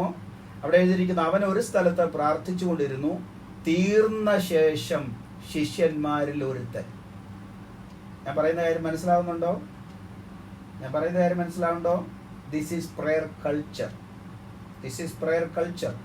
രാജാതി രാജാവും ദൈവാതി ദൈവമായ ദൈവത്തോടാണ് നമ്മൾ പ്രാർത്ഥിച്ചുകൊണ്ടിരിക്കുന്നത്. ആ സമയത്ത് മറ്റൊരു കാര്യത്തിൽ ഇടപെടാൻ പാടില്ല. സ്തോത്രം. അപ്പോൾ തീർന്ന ശേഷം ഒരുത്തൻ അവനോട്, കർത്താവേ, യോഹന്നാൻ തൻ്റെ ശിഷ്യന്മാരെ പഠിപ്പിച്ചതുപോലെ ഞങ്ങളെയും പ്രാർത്ഥിപ്പാൻ പഠിപ്പിക്കണമേ എന്ന് പറഞ്ഞു. അങ്ങനെയാണ് കർത്താവ് ശിഷ്യന്മാരെ പ്രാർത്ഥന പഠിപ്പിക്കുന്നത്. അത് 13-ാമത്തെ പ്രാർത്ഥന. 14-ാമത്തെ പ്രാർത്ഥന എന്തെന്നറിയാമോ? യോഹന്നാൻ സുവിശേഷം 11-ാം അധ്യായം 41-42 വാക്യം. യോഹന്നാൻ സുവിശേഷം 11-ാം അധ്യായം 41-42 വാക്യങ്ങളിൽ, before raising Lazarus from the dead. വായിക്കാം. യേശു മേലോട്ട് നോക്കി, പിതാവേ, നീ എന്റെ അപേക്ഷ കേട്ടതിനാൽ ഞാൻ നിന്നെ വാഴ്ത്തുന്നു. നീ എപ്പോഴും എന്റെ അപേക്ഷ കേൾക്കുന്നുവെന്ന് ഞാൻ അറിഞ്ഞിരിക്കുന്നു. എങ്കിലും നീ എന്നെ അയച്ചു എന്ന് ചുറ്റും നിൽക്കുന്ന പുരുഷാരം വിശ്വസിക്കേണ്ടതിന് അവരുടെ നിമിത്തം ഞാൻ പറയുന്നു എന്ന് പറഞ്ഞു. ഇങ്ങനെ പറഞ്ഞിട്ട് അവൻ ലാസറെ പുറത്തു വരിക എന്ന് ഉറക്കെ വിളിച്ചു. മരിച്ചവൻ പുറത്തു വന്നു. 11-ാം അധ്യായം 41-42 വാക്യങ്ങളില് കർത്താവ് ഒരു കല്ലറയുടെ മുൻപിൽ നിൽക്കുകയാണ്. കല്ലറയുടെ മുൻപിൽ നിൽക്കുമ്പോൾ 2 പ്രതികരണങ്ങൾ അവിടെ വരുന്നുണ്ട്. അവിടെ 5 കൂട്ടം ആളുകളുണ്ട്. 11-ാം അധ്യായത്തിൽ നമ്മൾ പഠിക്കണം. ലാസറിന്റെ ഉയർപ്പിനോട് ബന്ധപ്പെട്ട 5 കൂട്ടം ആളുകൾ. അവനോടുകൂടെ മരിക്കാൻ നമുക്ക് പോകാമെന്നാണ് തോമസ് പറഞ്ഞത്. യേശുക്രിസ്തു ലാസറിന്റെ വീട്ടിലേക്ക് പോകാനായിട്ട് തുടങ്ങുമ്പോൾ ശിഷ്യന്മാരിൽ ഒരാൾ പറയും, അവനോടുകൂടെ മരിക്കേണ്ടതിന് നാമും പോകാം. അല്ലേ? ശിഷ്യന്മാര് പറയാണ്, ഇപ്പോൾ തന്നെ യഹൂദന്മാർ നമ്മളെ കല്ലെറിയുവാൻ ശ്രമിക്കുന്നു. എന്നിട്ട് പറയുകയാണ്, അവനോടുകൂടെ മരിക്കേണ്ടതിന്. ആ വാക്യം കാണുന്നുണ്ടോ സിസ്റ്ററെ?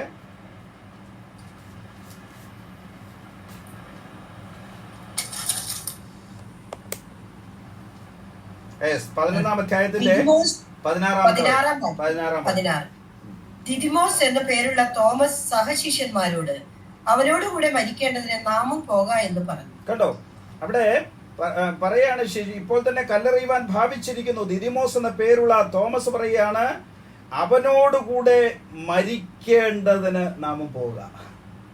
അപ്പൊ അവിടെ കൂടിയിരിക്കുന്ന ആളുകളുടെ സമ്മിശ്രമായ സ്വഭാവം ആ വാക്കുകളിൽ വരുന്നുണ്ട്. 2-ാമത്തെ ഗ്രൂപ്പിൽപ്പെടുന്നയാള് 11:23 മാർത്ത അവനോട്, യേശു അവളോട്, നിന്റെ സഹോദരൻ ഉയർത്തെഴുന്നേൽക്കുമെന്ന് പറഞ്ഞു. മാർത്ത അവനോട്, ഒടുക്കത്തെ നാളിലെ പുനരുത്ഥാനത്തിൽ അവൻ ഉയർത്തെഴുന്നേൽക്കുമെന്ന് ഞാൻ അറിയുന്നു എന്ന് പറഞ്ഞു. What is Martha's opinion? മാർത്തയുടെ ചിന്ത ഒന്ന് ശ്രദ്ധിച്ചേ. ഉയർത്തെഴുന്നേൽക്കും, പക്ഷേ ഒടുക്കത്തെ നാളിലെ പുനരുത്ഥാനത്തിലെ ഉയർത്തെഴുന്നേൽക്കും. ഇപ്പൊ ഒന്നും സംഭവിക്കാൻ പോകുന്നില്ല. ഓക്കെ, ഇപ്പൊ ഒന്നും സംഭവിക്കാൻ പോകുന്നില്ല. കൂടെ നടക്കുക, കൂടെ പോകാം, പക്ഷെ ഇപ്പോ ഒന്നും സംഭവിക്കാൻ പോകുന്നില്ല. ഒടുക്കത്തെ നാളിലെ പുനരുത്ഥാനത്തിലെ എന്തെങ്കിലും സംഭവിക്കുകയുള്ളൂ. 4:37 ചിലരോ കുരുടന്റെ കണ്ണ് തുറന്ന ഇവനെയും മരിക്കാതാക്കുവാൻ കഴിഞ്ഞില്ലയോ എന്ന് പറഞ്ഞു. കണ്ടോ? ചിലരോ, അങ്ങനെ കുറെ ആളുകളും കൂടെ അവിടെ ഉണ്ട്. ചിലരോ കുരുടന്റെ കണ്ണ് തുറന്ന് ഇവനെയും മരിക്കാതിരിക്കുവാൻ കഴിയില്ലയോ എന്ന് പറയുന്നു. മരിക്കാതാക്കുവാൻ കഴിയില്ലയോ? ഓക്കെ, കുരുടന്റെ കണ്ണ് തുറന്ന യേശുവിന് ഈ ലാസറിനെ മരിക്കാതിരിക്കുവാൻ അങ്ങനെ ഒരു അവസ്ഥയിലോട്ട് കൊണ്ടുവരാൻ കഴിയത്തില്ല. നോക്കി, എന്തൊരു യുക്തിപരമായ ചോദ്യമാണ്. മരിച്ചിട്ട് ഉയർത്തെഴുന്നേൽപ്പിക്കുവാൻ യേശു നിൽക്കുമ്പോൾ അവിടെയുള്ള ആളുകളുടെ ചിന്താഗതി നോക്കിക്കേ, ഈ ഒരു അവസ്ഥയിലേക്ക് കൊണ്ടുവരാതിരിക്കാൻ ഇവന് കഴിയില്ലായിരുന്നു. അതാണ് നാലാമത്തെ ഗ്രൂപ്പിലുള്ള ആളുകളുടെ ചോദ്യം. മറ്റൊരാൾ പറയുന്നു, 32 വാക്യം, മറിയ യേശു ഇരിക്കുന്നിടത്ത് മറിയ എത്തി അവനെ കണ്ടിട്ട് അവന്റെ കാൽക്കൽ വീണു. കർത്താവേ, നീ ഇവിടെ ഉണ്ടായിരുന്നെങ്കിൽ എന്റെ സഹോദരൻ മരിക്കില്ലായിരുന്നു എന്ന് പറഞ്ഞു.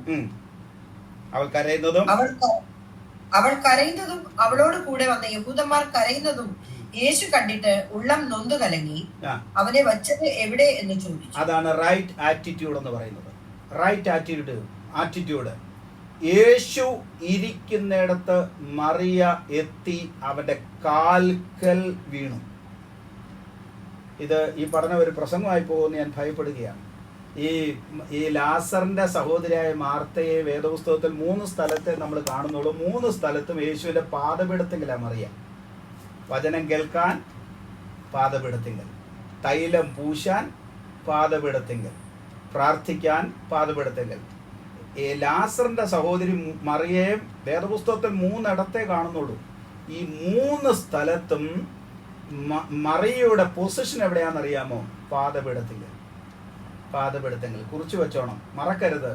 ഈ മറിയയുടെ വാക്ക് കേട്ടിട്ടാണ് യേശു ലാസറിനെ ഉയർപ്പിക്കുന്നത്.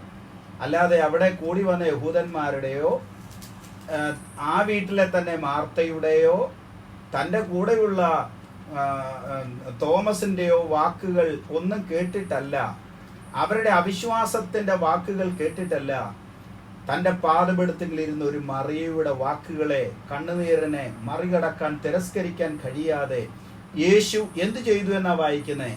അവർ കല്ല് നീക്കി. യേശു മേലോട്ട് നോക്കി, പിതാവേ, നീ എൻ്റെ അപേക്ഷ കേട്ടതിനാൽ ഞാൻ നിന്നെ വാഴ്ത്തുന്നു. നീ എപ്പോഴും എൻ്റെ അപേക്ഷ കേൾക്കുന്നു എന്ന് ഞാൻ അറിഞ്ഞിരിക്കുന്നു. എങ്കിലും നീ എന്നെ അയച്ചു എന്ന് ചുറ്റും നിൽക്കുന്ന പുരുഷാരം വിശ്വസിക്കേണ്ടതിന് അവരുടെ നിമിത്തം ഞാൻ പറയുന്നു, ലാസറേ പുറത്തു വരിക. സ്തോത്രം. മരിച്ച ലാസർ പുറത്തു വന്നു. സ്തോത്രം. ചീഞ്ഞ ലാസർ അല്ല പുറത്തു വന്ന്.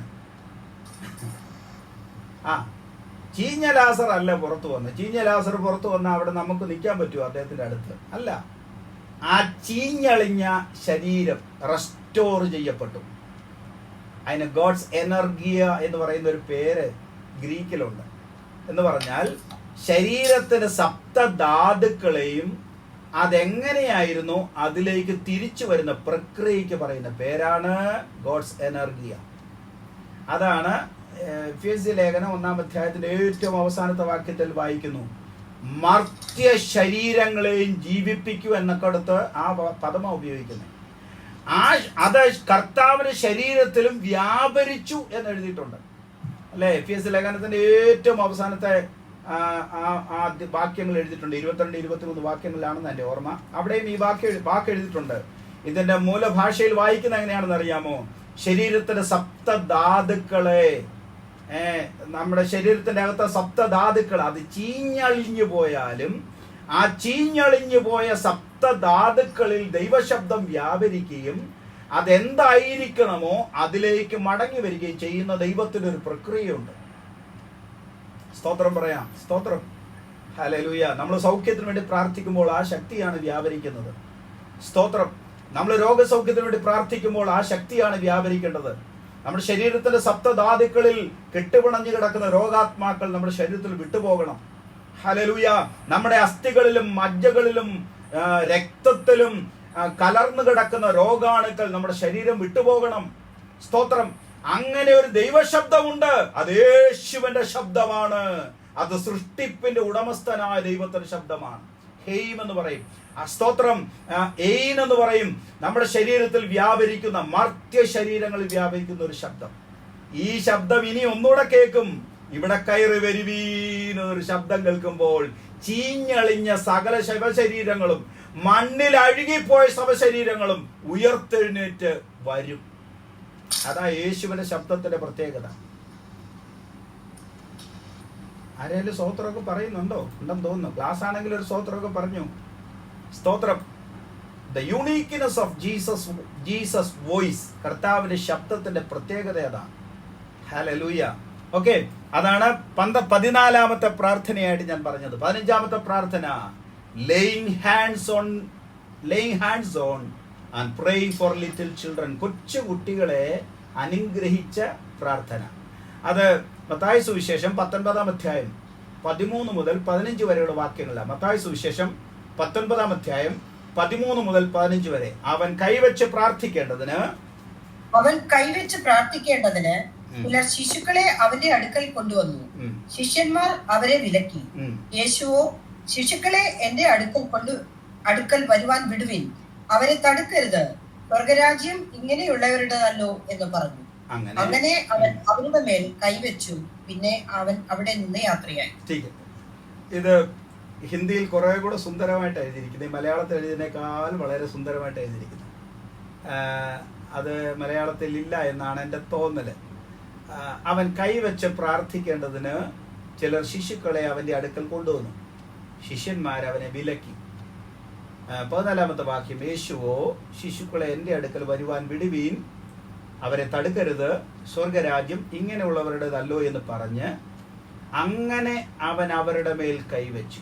ഹിന്ദിയിൽ എഴുതിയിരിക്കുന്നത്, എൻ്റെ ബൈബിൾ ഒരു ശ്രദ്ധിച്ചാൽ അറിയാം, യേശുവിനെ ബച്ചോं का अपना गोद में लिया എന്ന് എഴുതിയിരിക്കുന്നത്. गोद में लिया और अपना हाथ यीशु के ऊपर रखा और बरकत दिया. ഉറുദു ബൈബിളിൽ ബർക്കത്ത് ദിയ എന്ന് എഴുതിയിരിക്കുന്നു. പറഞ്ഞാൽ ആ ശിശുക്കളെ കർത്താവ് വാരിയെടുത്ത് തന്റെ മടിയിലിരുത്തി കൈകൾ വെച്ച് അനുഗ്രഹിച്ചു എന്ന് എഴുതിയിരിക്കുന്നു. അപ്പൊ കൊച്ചു കുട്ടികളെ കർത്താവ് അനുഗ്രഹിക്കുന്നു. സ്തോത്രം. അത് അവിടെ 15ാമത്തെ പ്രാർത്ഥനയായിട്ട് യേശുക്രിസ്തുവിന്റെ പ്രാർത്ഥന, കുഞ്ഞുങ്ങളെ അനുഗ്രഹിക്കുന്ന കർത്താവായ യേശുക്രിസ്തുവിന്റെ പ്രാർത്ഥന. 16ാമത്തെ പ്രാർത്ഥന asking the father to glorify his name. അതാണ് കർത്താവായ യേശുക്രിസ്തുവിന്റെ പ്രധാനപ്പെട്ട ഒരു പ്രാർത്ഥന. യോഹന്നാന്റെ സുവിശേഷം 12-ാം അധ്യായം 27-28 വാക്യം. യോഹന്നാന്റെ സുവിശേഷം 12-ാം അധ്യായം 27-28 വാക്യം. ഇപ്പോൾ എന്റെ ഉള്ളം കലങ്ങിയിരിക്കുന്നു, ഞാൻ എന്തു പറയേണ്ടു? പിതാവേ, ഈ നാഴികയിൽ നിന്ന് എന്നെ രക്ഷിക്കണമേ. എങ്കിലും ഇത് നിമിത്തം ഞാൻ ഈ നാഴികയിലേക്ക് വന്നിരിക്കുന്നു. പിതാവേ, നിന്റെ നാമത്തെ മഹത്വപ്പെടുത്തണമേ. അപ്പോൾ സ്വർഗത്തിൽ നിന്ന് ഞാൻ മഹത്വപ്പെടുത്തിയിരിക്കുന്നു, ഇനിയും മഹത്വപ്പെടുത്തും എന്നൊരു ശബ്ദമുണ്ടായി.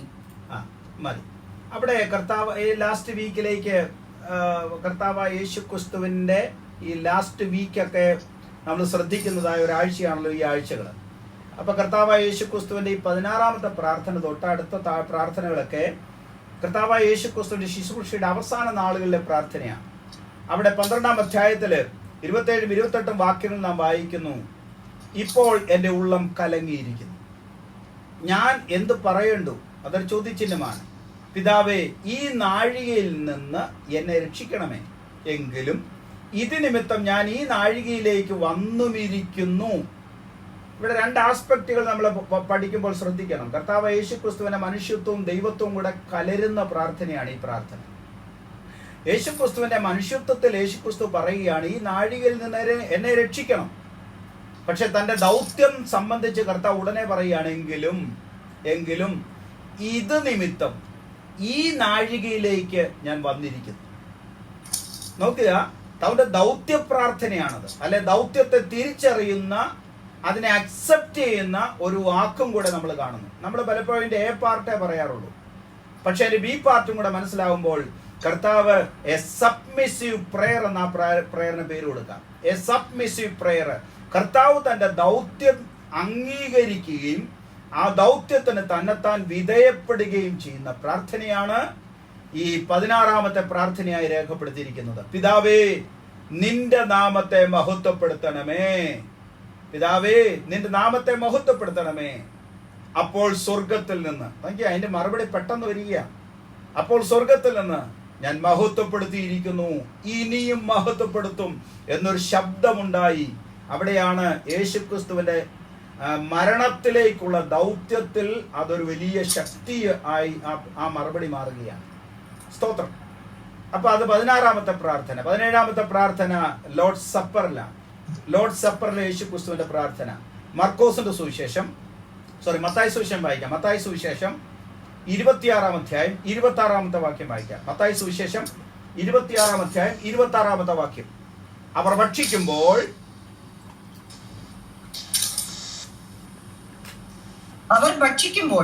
യേശു അപ്പം എടുത്ത് വാഴ്ത്തി നുറുക്കി ശിഷ്യന്മാർക്ക് കൊടുത്തു. വാങ്ങി ഭക്ഷിപ്പിൻ, ഇത് എന്റെ ശരീരം എന്ന് പറഞ്ഞു. മതി. ഇതാണ് കർത്താവായ യേശുക്രിസ്തുവിന്റെ 17-ാമത്തെ പ്രാർത്ഥന. ഇത് പെസഹായോടുള്ള ബന്ധത്തിൽ യേശുക്രിസ്തു ചെയ്ത പ്രാർത്ഥനയാണ്. പെസഹായോടുള്ള ബന്ധത്തിൽ ഒരിക്കല് പെസഹായെ കുറിച്ച് ഒരു ക്ലാസ് എടുത്തതായിട്ട് എൻ്റെ ഓർമ്മയിലുണ്ട്. പെസഹായെ കുറിച്ച് ഇവിടെയാണോ ഡോക്ടർ ഒരു ക്ലാസ് എടുത്തത് അല്ലേ? ആണെന്ന് തോന്നുന്നു. എസ് ഓർമ്മയുണ്ട്. പലയിടത്തായതുകൊണ്ട് എനിക്കത് ഓർമ്മ വരുന്നില്ല. അപ്പോൾ എങ്കിലും എനിക്ക് ഓർമ്മയുണ്ട്. പെസഹായിൽ കർത്താവ് ആ പെസഹ എന്താണ് എന്നൊക്കെ ഞാൻ പറയുകയുണ്ടായി. പെസഹായിൽ ഇപ്പോൾ ഈ പെസഹയുടെ ചിത്രമൊക്കെ ഭിത്തിയിൽ ഒട്ടിച്ചു വെച്ചിട്ടുണ്ട്. അതുമായിട്ട് ഒരു ബന്ധവുമില്ല. കർത്താവ് ചെയ്ത പെസഹായുമായിട്ട് ഒരു ബന്ധവുമില്ല. ഇപ്പം ഡൈനിങ് ടേബിൾ ഇരുന്ന് ആഹാരം കഴിക്കുന്നതായിട്ടാണ് ചിത്രം കാണുന്നത്. എല്ലാവരും കൂടെ ഒരു മേശയ്ക്ക് ചുറ്റും ഡൈനിങ് ടേബിൾ ഇരുന്നിട്ട് യേശുക്രിസ്തുവൊക്കെ കസേരയും കാലുമേയും കാലും ഒക്കെ വെച്ചിട്ടിരുന്ന് കഴിക്കുന്ന പോലെയാണ് നമ്മൾ ഈ ചിത്രം കാണുന്നത്. പക്ഷെ അങ്ങനെയല്ല. ഈ പെസഹായിൽ എന്ന് പറഞ്ഞാൽ അവർ തറയിലായിരിക്കുന്നത്. തറയിലിരുന്നിട്ട് വലത്തോട്ട് ചെരിഞ്ഞ് ഇടത്തോട്ട് കാല് ചെരിച്ചു വെക്കും. വലത്തോട്ട് ചെരിഞ്ഞിരിക്കും, ഇടത്തോട്ട് കാല് ഇടും. ഇടത്തോട്ട് കാല് ചെരിച്ചു വെച്ചിട്ട് നമ്മുടെ ടീപ്പോയ് പോലത്തെ ചെറിയ മേശകളുണ്ട്. അതിനകത്താണ് ഈ ഭക്ഷണങ്ങളെല്ലാം നിരത്തി വയ്ക്കുന്നത്. ഈ ഭക്ഷണങ്ങളെല്ലാം നിരത്തി വയ്ക്കും. ധാരാളം ഭക്ഷണങ്ങളും അപ്പച്ചാറുകളും ഈ സോസുകളും കയ്പ് ചീരയും അതുപോലെ തന്നെ ആടിൻ്റെ ചുട്ട ഇറച്ചിയും ഇതെല്ലാം മേശപ്പുറത്ത് നിരത്തി വെച്ചിട്ട് അവര് മിസ്രൈം തൊട്ട് കനാൻ വരെയുള്ള കാര്യങ്ങളെ വിവരിക്കുന്നതിൻ്റെ ഇടയ്ക്ക് ഇവർ ഭക്ഷണം കഴിക്കും. 3-4 പ്രാവശ്യം ഭക്ഷണം കഴിക്കും. 3-4 പ്രാവശ്യം ഭക്ഷണം കഴിച്ചിട്ട് ഏറ്റവും അവസാനം കർത്താവ് എന്ത് ചെയ്തു? മാറ്റി വയ്ക്കുന്ന ഒരു അപ്പമുണ്ട്. സാധാരണ ഒരു പെസഹായ്ക്ക് അത് കഴിക്കാറില്ല. വരുവാനുള്ളവൻ എന്ന പേരിൽ ഒരപ്പം അവർ മാറ്റി വയ്ക്കും. അതിന് അബീക്കോം എന്ന് പറയും. ആ അപ്പം സാധാരണ അവർ കഴിക്കാറില്ല, എടുത്ത് മാറ്റി വയ്ക്കും. കർത്താവ് അതിന് മുൻപില് മറ്റപ്പം എല്ലാം എടുത്ത് വാഴ്ത്തി നുറുക്കി ശിഷ്യന്മാർക്ക് കൊടുത്തിട്ട് ഏറ്റവും അവസാനം ഈ അപ്പത്തെ കയറിയെടുത്തു. അതാണ് അതിന്റെ ട്വിസ്റ്റ് എന്ന് പറയുന്നത്. അതാ ട്വിസ്റ്റ്. അവിടെയാണ് തിരുവത്താഴത്തിന്റെ ആരംഭം. വരുവാനുള്ളവൻ എന്ന പേരിലുള്ള അപ്പം യേശു കയ്യിലെടുത്തിട്ട് പറഞ്ഞു, ഇത് ഞാനാണെന്ന് യേശു പറഞ്ഞു. ഇത് ഞാനാണെന്ന് പറഞ്ഞ് കർത്താവ് പറഞ്ഞു, നിങ്ങൾക്ക് വേണ്ടി നുറുക്കപ്പെടുന്ന അപ്പം ഞാനാകും, നിങ്ങൾക്ക് വേണ്ടി ചൊരിയപ്പെടുന്ന രക്തം ഇതാകുന്നു എന്ന് പറഞ്ഞിട്ട് ആ അപ്പമാണ് യേശുക്രിസ്തു വാഴ്ത്തി നുറുക്കി കൊടുക്കുന്നത്. ആ പ്രാർത്ഥനയാണ് ഇവിടെ രേഖപ്പെടുത്തിയിരിക്കുന്നത്. എനിക്ക് ആരുടെയും മുഖം കാണാൻ പറ്റുന്നില്ല, ഇത് എല്ലാവർക്കും കേൾക്കാൻ പറ്റുന്നുണ്ടെന്ന് വിചാരിക്കുന്നു. അതാണ് അവർ ഭക്ഷിക്കുമ്പോൾ. എന്ത് ഭക്ഷിക്കുമ്പോൾ? പെസഹ ഭക്ഷിക്കുമ്പോൾ, പെസഹായുടെ ഭക്ഷണം ഭക്ഷിക്കുമ്പോൾ, ചുട്ട ഇറച്ചി ഭക്ഷിക്കുമ്പോൾ, അവർ കയ്പിചീര ഭക്ഷിക്കുമ്പോൾ എന്ത് ചെയ്തു? യേശു ഈ അപ്പം എടുത്തു. ഏതപ്പം? അബീക്കോം. ഈ അപ്പം എടുത്തു, വാഴ്ത്തി എന്ന് പറഞ്ഞാൽ മുമ്പേ ഞാൻ പറഞ്ഞ വാഴ്ത്തുക. സകല ലോകത്തിന്റെയും രാജാവും ഞങ്ങളുടെ ദൈവമായ കർത്താവേ, ഭൂമിയിൽ നിന്ന് ഞങ്ങൾക്ക് ഈ അപ്പത്തെ നൽകിയ ദൈവത്തിന് സ്തോത്രം. അങ്ങനെ വാഴ്ത്തിയിട്ട് നുറുക്കുമ്പോൾ കാൽവരി ക്രൂശിലെ തന്റെ വ്യഥയെ കർത്താവ് ഓർക്കുന്നുണ്ട്. ശിഷ്യന്മാർക്ക് കൊടുത്തിട്ട് പറഞ്ഞു, ഇത് എന്റെ ശരീരം, ഇത് എന്റെ ശരീരം എന്ന് പറഞ്ഞു. സ്തോത്രം. അവർ വാങ്ങി അത് ഭക്ഷിച്ചു. അവിടെയാണ് പെസഹായിൽ നിന്ന് ആരംഭിക്കുന്ന തിരുവത്താഴം. അബീക്കോം എന്നുള്ള പേര് ഓർത്തിരിക്കുക. ഓക്കെ, ഞാൻ വളരെ വേഗം മുൻപോട്ട് പോകട്ടെ. 18-ാമത്തെ പ്രാർത്ഥന. അടുത്ത പ്രാർത്ഥന പത്രോസിന്റെ വിശ്വാസം പൊയ്പോകാതിരിക്കേണ്ടതിനുള്ള പ്രാർത്ഥനയാണ്. ലൂക്കോസിന്റെ സുവിശേഷം 22-ാം അധ്യായം 31-ാമത്തെ വാക്യം വായിക്കാം. 31-32. ലൂക്കോസിന്റെ സുവിശേഷം 22-ാം അധ്യായം 31-32. ശിമോനെ, ശിമോനെ, ശിമോനെ, സാത്താൻ നിങ്ങളെ കോതമ്പ് പോലെ പാറ്റേണ്ടതിന് കൽപ്പന ചോദിച്ചു. ഞാനോ നിന്റെ വിശ്വാസം പോകാതിരിപ്പാൻ നിനക്ക് വേണ്ടി അപേക്ഷിച്ചു. എന്നാൽ നീ ഒരു സമയം തിരിഞ്ഞു വന്ന ശേഷം നിന്റെ സഹോദരന്മാരെ ഉറപ്പിച്ചു കൊള്ളുക. ഇവിടെ ശ്രദ്ധിക്കുക. ഇവിടെ പത്രോസിന് വേണ്ടിയുള്ള ഒരു മധ്യസ്ഥ പ്രാർത്ഥനയാണ് നമ്മൾ കാണുന്നത്.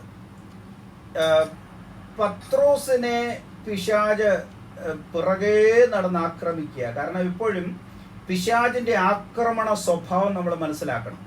തലവനെ ആക്രമിക്കുക എന്നുള്ളത് ഒരു പിശാചിന്റെ തന്ത്രമാണ്. മുന്നിൽ നിൽക്കുന്നവരെ ആക്രമിക്കുക, മുന്നിൽ നിൽക്കുന്നവരെ നിലംപരിചാക്കാനുള്ള ഒരു പൈശാചിക ശക്തി യേശു തിരിച്ചറിഞ്ഞു. അപ്പോ ശിമോനെ കോതമ്പ് പോലെ പാറ്റേണ്ടതിന് കൽപ്പന ചോദിച്ചു. ആര് ചോദിച്ചു? പിശാച് ചോദിച്ചു. നിന്റെ വിശ്വാസം പോകാതിരിപ്പാൻ നിനക്ക് വേണ്ടി അപേക്ഷിച്ചു. ആരോട് അപേക്ഷിച്ചു? ദൈവത്തോട് അപേക്ഷിച്ചു.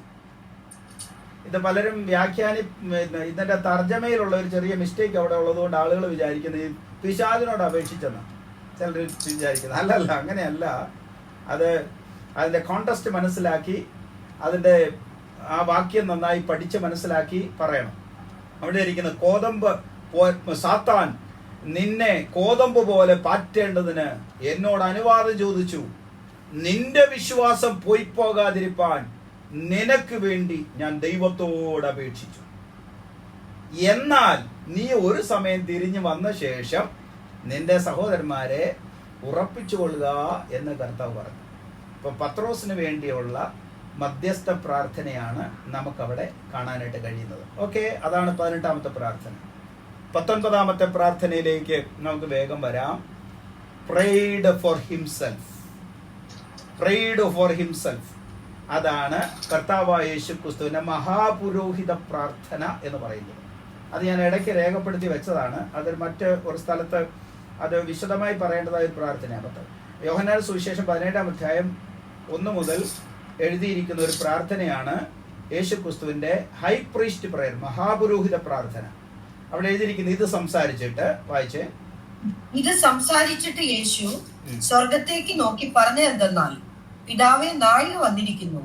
നിന്റെ പുത്രൻ നിന്നെ മഹത്വപ്പെടുത്തേണ്ടതിന് പുത്രനെ മഹത്വപ്പെടുത്തണമേ. നീ അവന് നൽകിയിട്ടുള്ളവർക്ക് എല്ലാവർക്കും അവൻ നിത്യജീവനെ കൊടുക്കേണ്ടതിന് നീ സകല ജഡത്തിന്മേലും അവന് അധികാരം നൽകിയിരിക്കുന്നുവല്ലോ. ഏക സത്യം. പിന്നീട് ഈ പ്രാർത്ഥന ഒന്ന് വിശദീകരിച്ച് പഠിക്കുവാൻ ആഗ്രഹമുണ്ടെങ്കിൽ ഞാൻ ഈ പ്രാർത്ഥന, യേശു ക്രിസ്തുവിന്റെ മഹാപുരോഹിത പ്രാർത്ഥന ഒന്ന് പഠിക്കണം. ഇത് വളരെ ദീർഘമായ ഒരു പ്രാർത്ഥനയാണ്. കർത്താവായ യേശു ക്രിസ്തു ഭൂമിയിലെ തന്റെ മഹാപുരോഹിത ദൗത്യം എങ്ങനെ നിർവഹിക്കുന്നു എന്ന്, അതുപോലെ തന്നെ യേശു ക്രിസ്തുവിന്റെ യൂണിപ്ലൂറാലിറ്റി, നാം ഒന്നായിരിക്കുന്നത് പോലെ ഇവരും ഒന്നാകണമേ എന്നൊക്കെ പറയുന്ന കർത്താവായ യേശു ക്രിസ്തുവിന്റെ പ്രാർത്ഥന. അത് വളരെ ഇമ്പോർട്ടൻ്റ് ആയ ഒരു പ്രാർത്ഥനയാണ് യേശു ക്രിസ്തുവിന്റെ പ്രാർത്ഥന. എന്നെയും നിങ്ങളെയും കർത്താവ് പ്രാർത്ഥനയിൽ എങ്ങനെ വഹിക്കുന്നു, എങ്ങനെ പ്രാർത്ഥന, നമുക്ക് കർത്താവിന്റെ പ്രാർത്ഥന എത്രമാത്രം ഇമ്പോർട്ടൻ്റ് ആണ് എന്നൊക്കെ പഠിക്കാൻ ഉപയോഗിക്കുന്ന ഒരു പ്രാർത്ഥനയാണ് യേശു ക്രിസ്തുവിന്റെ മഹാപുരോഹിത പ്രാർത്ഥന. ആ മഹാപുരോഹിത പ്രാർത്ഥന കർത്താവിന്റെ പരസ്യ ശുശ്രൂഷയിൽ കർത്താവ് ചെയ്തതാണ്. അത് ഞാൻ അത്രയും പറഞ്ഞിട്ട് ആ ഭാഗം വിടുകയാണ്. അതാണ് മഹാപുരോഹിത പ്രാർത്ഥന. അടുത്ത പ്രാർത്ഥന ഗത്സമന തോട്ടത്തിൽ വെച്ചുള്ള പ്രാർത്ഥനയാണ്. അത് മത്തായി സുവിശേഷം 26-ാം അധ്യായം 36 മുതൽ 46 വരെയുള്ള 10 വാക്യങ്ങൾ എഴുതിയിട്ടുണ്ട്. 10 വാക്യങ്ങൾ. അത് ദീർഘമായി വായിക്കാനുള്ള സമയമില്ലാത്തത് കൊണ്ട് ഞാൻ ആ വാക്യം റെഫറൻസ് പറയുകയാണ്, രേഖപ്പെടുത്താം.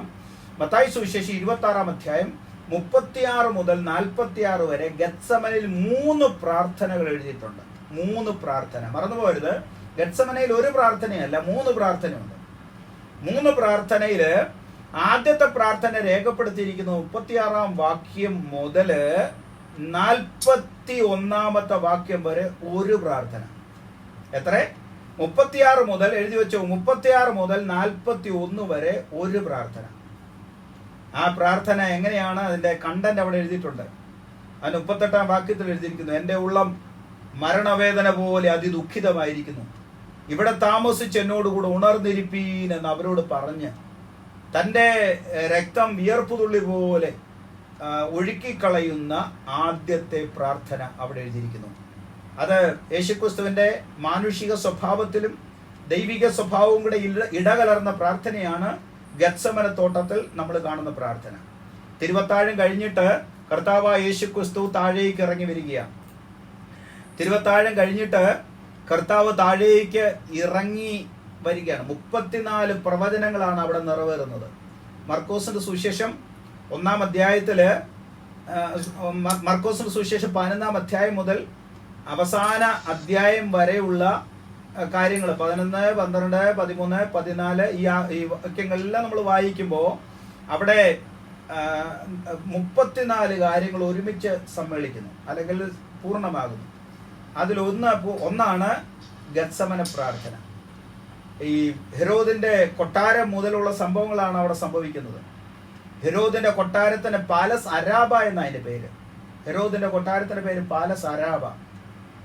പീലാത്തോസിന്റെ കൊട്ടാരത്തിന്റെ പേര് ഫോട്ടോസ് അന്റോണിയ എന്ന.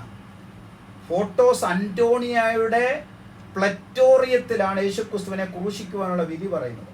ആ പ്ലറ്റോറിയം മുതൽ കർത്താവ് അനുഭവിച്ച വ്യഥകളെ കുറിച്ച് 11-ാം അധ്യായത്തിൽ രേഖപ്പെടുത്തിയിട്ടുണ്ട്. ഇങ്ങനെ മർക്കോസിന്റെ മാളിക മുറിയിൽ നിന്ന് പെസഹ കഴിഞ്ഞിട്ട് കർത്താവ് കിദ്രോൻ തോട് കടന്നു വരികയാണ്. ആ ചിത്രമൊക്കെ നമ്മുടെ മനസ്സിലേക്ക് വരണം. കിദ്രോൻ തോട് നടന്ന് അക്കരയ്ക്ക് കർത്താവായ യേശുക്രിസ്തു നടന്ന് കയറി വരികയാണ്, അല്ലേ? അതിന് നോട്ടുകളെല്ലാം എൻ്റെ കൈവശം ഞാനിങ്ങനെ പറയാനിങ്ങനെ വ്യഗ്രതപ്പെട്ട് ഞാൻ ഈ കഴിഞ്ഞ ഇന്നലത്തെ വെള്ളിയാഴ്ച ഗുഡ് ഫ്രൈഡേ ആയിരുന്നല്ലോ, ഇതൊക്കെ പറയാനായിട്ട് ഞാനിങ്ങനെ നോട്ടുമൊക്കെ തയ്യാറാക്കി വെച്ചപ്പോൾ ഞങ്ങളുടെ ചർച്ചയിൽ ഒരു അമ്മച്ചി അങ്ങ് മരിച്ചു. അപ്പം ഇന്നലെ അടക്കാൻ പോയിരുന്നത് കൊണ്ട് ഗുഡ് ഫ്രൈഡേ പ്രയർ നടന്നില്ല. അതെല്ലാം എഴുതി വെച്ചിട്ടുണ്ട്. മർക്കോസിന്റെ മാളിക മുറിയിൽ നിന്ന് കർത്താവ് ഇറങ്ങി ഒലിവ് മലയുടെ ഇറക്കമിറങ്ങി കിദ്രോൻ തോട് കടന്നു. കിദ്രോൻ എന്ന വാക്കിന്റെ അർത്ഥം ഡാർക്ക്നെസ് എന്നാണ്. ഡാർക്ക്നെസ്. അപ്പൊ കിദ്രോൻ തോട് കടന്ന് ഗത്സമന തോട്ടത്തിൽ കർത്താവ് എത്തി. ഗത്സമന എന്ന വാക്കിന്റെ അർത്ഥം എന്നറിയാമോ? വൈൻ പ്രസ് എന്നാണ്. വൈൻ പ്രസ്, ചക്ക് എന്ന വാക്കിന്റെ അർത്ഥം, ചക്ക്. അപ്പൊ ഗത്സമന തോട്ടത്തിൽ കർത്താവ് എത്തി. അവിടെ യൂദ കാത്തു നിൽക്കുക. യൂദ കാത്തു നിൽക്കുന്ന നേരത്തെ യൂദായോടുകൂടെ ടെമ്പിൾ ഗാർഡ് എന്ന് പറയുന്ന ആളുകളാ യേശുവിനെ പിടിക്കാൻ വന്നിരിക്കുന്നത്. മഹാപുരോഹിതന്മാരുണ്ട്. മഹാപുരോഹിതന്മാരോടുകൂടെ ടെമ്പിൾ ഗാർഡുണ്ട്.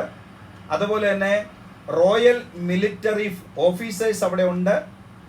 അവരെല്ലാവരും കൂടെ കർത്താവിനെ പിടിക്കാനായിട്ട് വരുമ്പോൾ യേശുക്രിസ്തു ഗത്സമനയിൽ 3 പ്രാർത്ഥനകൾ ചെയ്യുന്നതായിട്ടാണ് നമ്മളിപ്പോൾ വായിച്ചതായ കോണ്ടസ്റ്റ്. സ്തോത്രം. രണ്ടാമത്തെ പ്രാർത്ഥന, ഒന്നാമത്തെ പ്രാർത്ഥന 36 മുതൽ 41 വരെയുള്ള വാക്യങ്ങൾ രേഖപ്പെടുത്തിയിരിക്കുന്നു. രണ്ടാമത്തെ പ്രാർത്ഥന 42-ാം വാക്യം. രണ്ടാമതും പോയി, അല്ലേ? 42 വായിച്ചേ. രണ്ടാമതും പോയി. മതി കണ്ടോ? രണ്ടാമതും പോയി. പ്രാർത്ഥിച്ചു. 44-ാമത്തെ വാക്യം വായിച്ച് മൂന്നാമതും പോയി. അവരെ വിട്ട് മൂന്നാമതും പോയി ആ വചനം തന്നെ ചൊല്ലി പ്രാർത്ഥിച്ചു. കണ്ടോ? മൂന്നാമതും പോയി. അപ്പൊ ഇത് ശ്രദ്ധിക്കാറില്ല ആളുകള്. ഒന്നാമത് പോയി പ്രാർത്ഥിച്ചു, രണ്ടാമതും പോയി, മൂന്നാമതും പോയി. ഈ 3 പ്രാർത്ഥനകളും സെഖരിയ പ്രവാചക പുസ്തകത്തിന് നിവർത്തിയാണ്. ആ പ്രാർത്ഥനകളെല്ലാം പ്രവാചക വരേണ്യനായ സെഖരിയ വിധ സുന്ദരമായി രേഖപ്പെടുത്തിയിട്ടുണ്ട്. ഹല്ലേലൂയ. ആ വൈൻ പ്രസ്സിലെ ചക്കിലിട്ട് ആട്ടുന്ന പ്രാർത്ഥന, ആ ഗത്സമനയിൽ വെച്ച് രക്തം വിയർപ്പുതുള്ളി പോലെ ആയിപ്പോകുന്ന ഒരു പ്രാർത്ഥന. മനുഷ്യപുത്രൻ പാപികളുടെ കയ്യിൽ ഏൽപ്പിക്കപ്പെടുന്നു. എഴുന്നേൽപ്പീൻ, നാം പോക, എന്നെ കാണിച്ചു കൊടുക്കുന്നവൻ ഇതാ, അവൻ അടുത്തു വന്നിരിക്കുന്നു എന്ന് പറഞ്ഞ് തന്നെത്താൻ മരണത്തിന് കീഴ്പ്പെടുവാൻ ഏൽപ്പിച്ചു കൊടുക്കുന്ന ഒരു യേശുവിനെയാണ് നാം കാണുന്നത്. ആരും അത് പിടിച്ചോണ്ട് പോയതല്ല. നിങ്ങൾ ആരെ അന്വേഷിക്കുന്നു? അവര് പറഞ്ഞു നസറായനായ യേശുവിനെ. അത് ഞാനാകുന്നു, അവർ പോയിക്കൊള്ളട്ടെ എന്ന് യേശു പറഞ്ഞു. തന്റെ മരണത്തിന് തന്നെത്താൻ കീഴ്പ്പെട്ടു കൊടുക്കുന്ന ഒരു യേശുവിനെ നമുക്കവിടെ കാണുവാനായിട്ട് കഴിയും. കർത്താവായ യേശുക്രിസ്തുവിന്റെ പ്രാർത്ഥന അഡ്രസ് ചെയ്യുന്നത് ആരെയാണെന്നറിയാം? ഫാദർ. അഡ്രസ് ചെയ്യുക ഫാദർ. അവിടുത്തെ കണ്ടീഷൻ എന്താ പറയുക? The condition of Jesus prayer, if you are willing. That is the condition of prayer, if you are willing.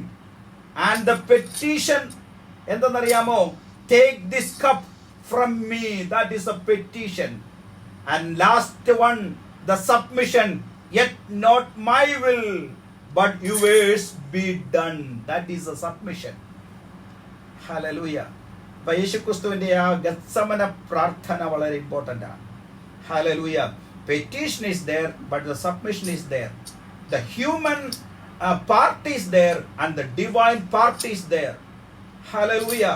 ഈ രണ്ട് പാർട്ടും കൂടെ സമ്മേളിക്കുന്ന പ്രാർത്ഥനയാണ് കർത്താവായ യേശുക്രിസ്തുവിന്റെ ഗത്സമന പ്രാർത്ഥന. Hallelujah. അതാണ് 20ാമത്തെ പ്രാർത്ഥന. കർത്താവ് നമ്മളെ അനുഗ്രഹിക്കട്ടെ. കർത്താവ് തന്നെത്താൻ മരണത്തിന് കീഴ്പ്പെട്ട് കൊടുക്കുന്ന ഒരു കാഴ്ച നമുക്ക് കാണുവാൻ കഴിയും. കർത്താവായ യേശുക്രിസ്തു ഗെത്സമന തോട്ടത്തിൽ നിന്ന് കർത്താവായ യേശുക്രിസ്തുവിനെ പിടിച്ചുകൊണ്ട് പോകുന്നു. പിടിച്ചുകൊണ്ട് പോയിട്ട് കർത്താവിനെ 6 കോടതിയിലാണ് വിസ്തരിക്കുന്നത്. 3 റിലീജിയസ് കോർട്ട്, 3 സിവിൽ കോർട്ട്.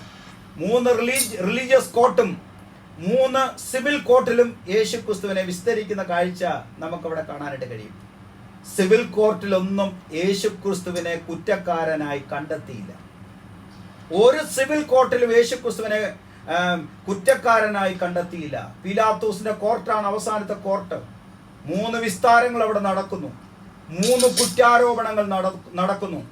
ഇവനിൽ ഒരു കുറ്റവും കാണുന്നില്ലെന്ന് 3 പ്രാവശ്യം രേഖപ്പെടുത്തി. 3 കൂട്ടർ അതിനെ ഒബ്ജക്റ്റ് ചെയ്തു. 3 പ്രാവശ്യം പീലാത്തോസ് യേശുക്രിസ്തുവിനെ വിട്ടയക്കുവാൻ പരിശ്രമിച്ചു. 3 പ്രാവശ്യം യേശുവിനെ അവർ തള്ളിപ്പറഞ്ഞു. ഇതാണ് പീലാത്തോസിന്റെ കോർട്ടിൽ സംഭവിച്ചത് ഒരു കാര്യം. അവസാനം പീലാത്തോസ് വെള്ളമെടുത്ത് കൈ കഴുകിയിട്ട് ആ വെർഡിക്റ്റ് എഴുതി. അങ്ങനെ നിർബന്ധത്താൽ എഴുതിയ കുറ്റക്കാരനെന്ന് കാണാതെ കുറ്റം വിധിച്ച ലോകത്തിലെ ഏക കോർട്ട് പീലാത്തോസിന്റെ കോർട്ടാണ്. സ്തോത്രം. കുറ്റക്കാരെന്ന് കണ്ടെത്താതെ കുറ്റം വിധിച്ച കോടതി പീലാത്തോസിന്റെ കോടതി. അങ്ങനെ കർത്താവായ യേശുക്രിസ്തുവിനെ പിടിച്ചുകൊണ്ട് പോവുകയും ഡോൾ റോസ എന്ന് പറയുന്ന ഫോട്ടോ അന്റോണിയോസ് എന്ന് പറയുന്ന പീലാത്തോസിന്റെ പ്ലറ്റോറിയത്തിൽ നിന്ന് ഡോൾ റോസ എന്ന് പറയുന്ന റോഡിൽ കൂടെ നടന്നും വീണും ഗോൽഗോഥ എന്ന് പറയുന്ന തലയോടിടം എന്ന് പറയുന്ന സ്ഥലത്തേക്ക് കർത്താവ് നടന്നു നീങ്ങുന്നു. നമ്മളെ ക്രൂശിലൊക്കെ കാണുന്ന അല്ലെങ്കിൽ ചിത്രം കാണുന്ന യേശുക്രിസ്തുവിന്റെ ക്രൂശിന്റെ ഒക്കെ ചിത്രം കാണുന്നുണ്ടല്ലോ. ക്രൂസ് സിംപ്ലക്സ് എന്ന് പറയുന്ന ഒരു ക്രൂശാണ് കർത്താവ് എടുത്തത്. ക്രൂസ് സിംപ്ലക്സ് എന്ന് പറഞ്ഞാൽ അതിന്റെ തിരച്ചീനമായ വെർട്ടിക്കലായിട്ടുള്ള ഭാഗമേ കർത്താവ് എടുത്തോണ്ട് പോയുള്ളൂ. അതിന്റെ തിരച്ചീനമായ വെർട്ടിക്കലായുള്ള ഭാഗം തലയോടിടം എന്ന് പറയുന്ന സ്ഥലത്ത് നേരത്തെ നാട്ടി വെച്ചിരിക്കുക. പറയുന്നത് മനസ്സിലാവുന്നുണ്ടോ? തലയോടിടം എന്ന് പറയുന്ന സ്ഥലത്ത് അതിന്റെ വെർട്ടിക്കലായിട്ടുള്ള ഭാഗം നേരത്തെ നാട്ടി വെച്ചിരിക്കുക. അതുകൊണ്ടോ ഇതിങ്ങനെ നേരത്തെ അവിടെ നാട്ടി വെച്ചിരിക്കുക. തലയോടിടം എന്ന് പറയുന്ന സ്ഥലത്ത് ക്രോസ് സിംപ്ലക്സ് എന്ന് പറയും. കർത്താവ് എടുത്തുകൊണ്ട് പോയത് ഇങ്ങനെ വിലങ്ങനെയുള്ള ഭാഗം മാത്രമാണ് എടുത്തുകൊണ്ട് പോയത്. നമ്മൾ വിചാരിക്കുന്ന ടീ സ്കെയിൽ പോലെ ഇരിക്കുന്ന ഒരു ക്രൂശ് യേശു തോളെ വെച്ചുകൊണ്ട് പോയെന്ന്. അങ്ങനല്ല. ഇത് വിലങ്ങനെയുള്ള ഒരു ഭാഗമുണ്ട്. ഈ ഭാഗം ഇതെടുത്ത് 2 കൈയും നീട്ടി വെച്ചിട്ട് അത് കയ്യെ കൂടെ വെച്ച് കെട്ടും. കയ്യെ കൂടെ ഇങ്ങനെ 2 ഭാഗത്തും വെച്ച് കെട്ടും. ആ വെച്ച് കെട്ടുന്നത് കൊണ്ടാണ് യേശുക്രിസ്തു ഡോൾറോസ എന്ന് പറയുന്ന റോഡിലേക്ക് പോകുന്നത്. അവിടെ ലിബിയയിൽ നിന്ന് വന്ന ആഫ്രിക്കൻ വംശജനായ കുറേനക്കാരൻ ഈ കെട്ടഴിച്ചിട്ട് തൻ്റെ തോളിൽ വെച്ചുകൊണ്ട് അത് നടന്നു പോകുന്നു. ക്രൂശിക്കാൻ ഉപയോഗിച്ച 30-ലധികം ഉപകരണങ്ങളെ കുറിച്ച് നമ്മൾ ചരിത്രത്തിൽ വായിക്കുന്നുണ്ട്. More than 30 instruments involved in the crucifixion of Jesus. സ്തോത്രം. ഒരു രാജ്യം മുഴുവൻ ഒരുമിച്ച് അടുത്തു വരികയും കർത്താവായ യേശുക്രിസ്തുവിനെ ക്രൂശിക്കുകയും ചെയ്തു. സ്തോത്രം. അങ്ങനെ ആ വെർട്ടിക്കലായിട്ടുള്ള ഭാഗം മാത്രം എടുത്തുകൊണ്ട് കർത്താവ് കാൽവരി ക്രൂശിലേക്ക് നടന്നു പോയിട്ട് കർത്താവിനെ ക്രൂശിക്കുക. കർത്താവ് ഏറ്റവും അവസാനമായി പറയുന്ന കാര്യമാണ് അതാണ് 7 മൊഴികളിൽ ഏറ്റവും അവസാനം. എന്നെ തൊടരുത് എന്ന് പറയുന്ന അല്ലെങ്കിൽ നിവൃത്തിയായി എന്ന് പറയുന്ന ഒരു കാര്യം ഇതെന്താ സംഭവിച്ചതെന്നറിയാമോ? മഹാപുരോഹിതൻ മഹാപാപപരിഹാര ദിവസം ഒരു സ്വർണ്ണ തളികയിൽ രക്തമെടുത്തുകൊണ്ട് അതിവിശുദ്ധ സ്ഥലത്തേക്ക് ഏറ്റവും അവസാനമായി പ്രവേശിക്കുമ്പോൾ ഈ മഹാപുരോഹിതൻ പറഞ്ഞുകൊണ്ട് പോകുന്ന ഒരു പദമുണ്ട്, കല്ലാ കല്ലാ, ഇന്ന് വൃത്തിയായിരിക്കുന്നു. ഇവിടെ നിന്ന് വിട്ടയച്ച ആട് അത് തലകീഴായി ചെങ്കുത്തായ പാറയിൽ നിന്ന് താഴേക്ക് വീണ് തകർന്നിരിക്കുന്നു. അവിടെ എടുത്തു വെച്ച രക്തം അതിപരിശുദ്ധ സ്ഥലത്തേക്ക് മഹാപുരോഹിതൻ എടുത്തുകൊണ്ട് പോകുമ്പോൾ പറയുന്ന അതേ പദപ്രയോഗമാണ് കർത്താവായ യേശു ക്രിസ്തു കാൽവറി ക്രൂശിൽ അവസാനമായി ഉച്ചരിച്ചത്. എന്താ വാക്ക് മലയാളത്തിൽ ഇരിക്കുന്നത്? It is finished, it is finished. എന്നെ കർത്താവ് ഏൽപ്പിച്ച, ദൈവം ഏൽപ്പിച്ച ആ വലിയ ദൗത്യം മാനവരാശിക്ക് വേണ്ടി ഞാനിതാ പൂർണ്ണമാക്കിയിരിക്കുന്നു. ഞാൻ വിജയിയാണ്, ഞാൻ പരാജിതനല്ല, തർത്തലസ്ഥായി, ഞാനൊരു വിജയിയാണെന്ന് യേശു സധൈര്യം കാൽവറി ക്രൂശിൽ മാനവജാതിയോട് പറയുകയാണ്. ഹല്ലേലൂയ. അതാണ് കർത്താവായ യേശു ക്രിസ്തുവിന്റെ പ്രാർത്ഥന. കർത്താവ് നമ്മെ അനുഗ്രഹിക്കുമാറാകട്ടെ. നമുക്ക് മടങ്ങി വരാം. കർത്താവ് അനുവദിച്ചാൽ അടുത്ത ശനിയാഴ്ച ഇതിന്റെ തുടർന്നുള്ള ഭാഗങ്ങളെ കുറിച്ച് നമുക്ക് ചിന്തിക്കാം. Over to the host.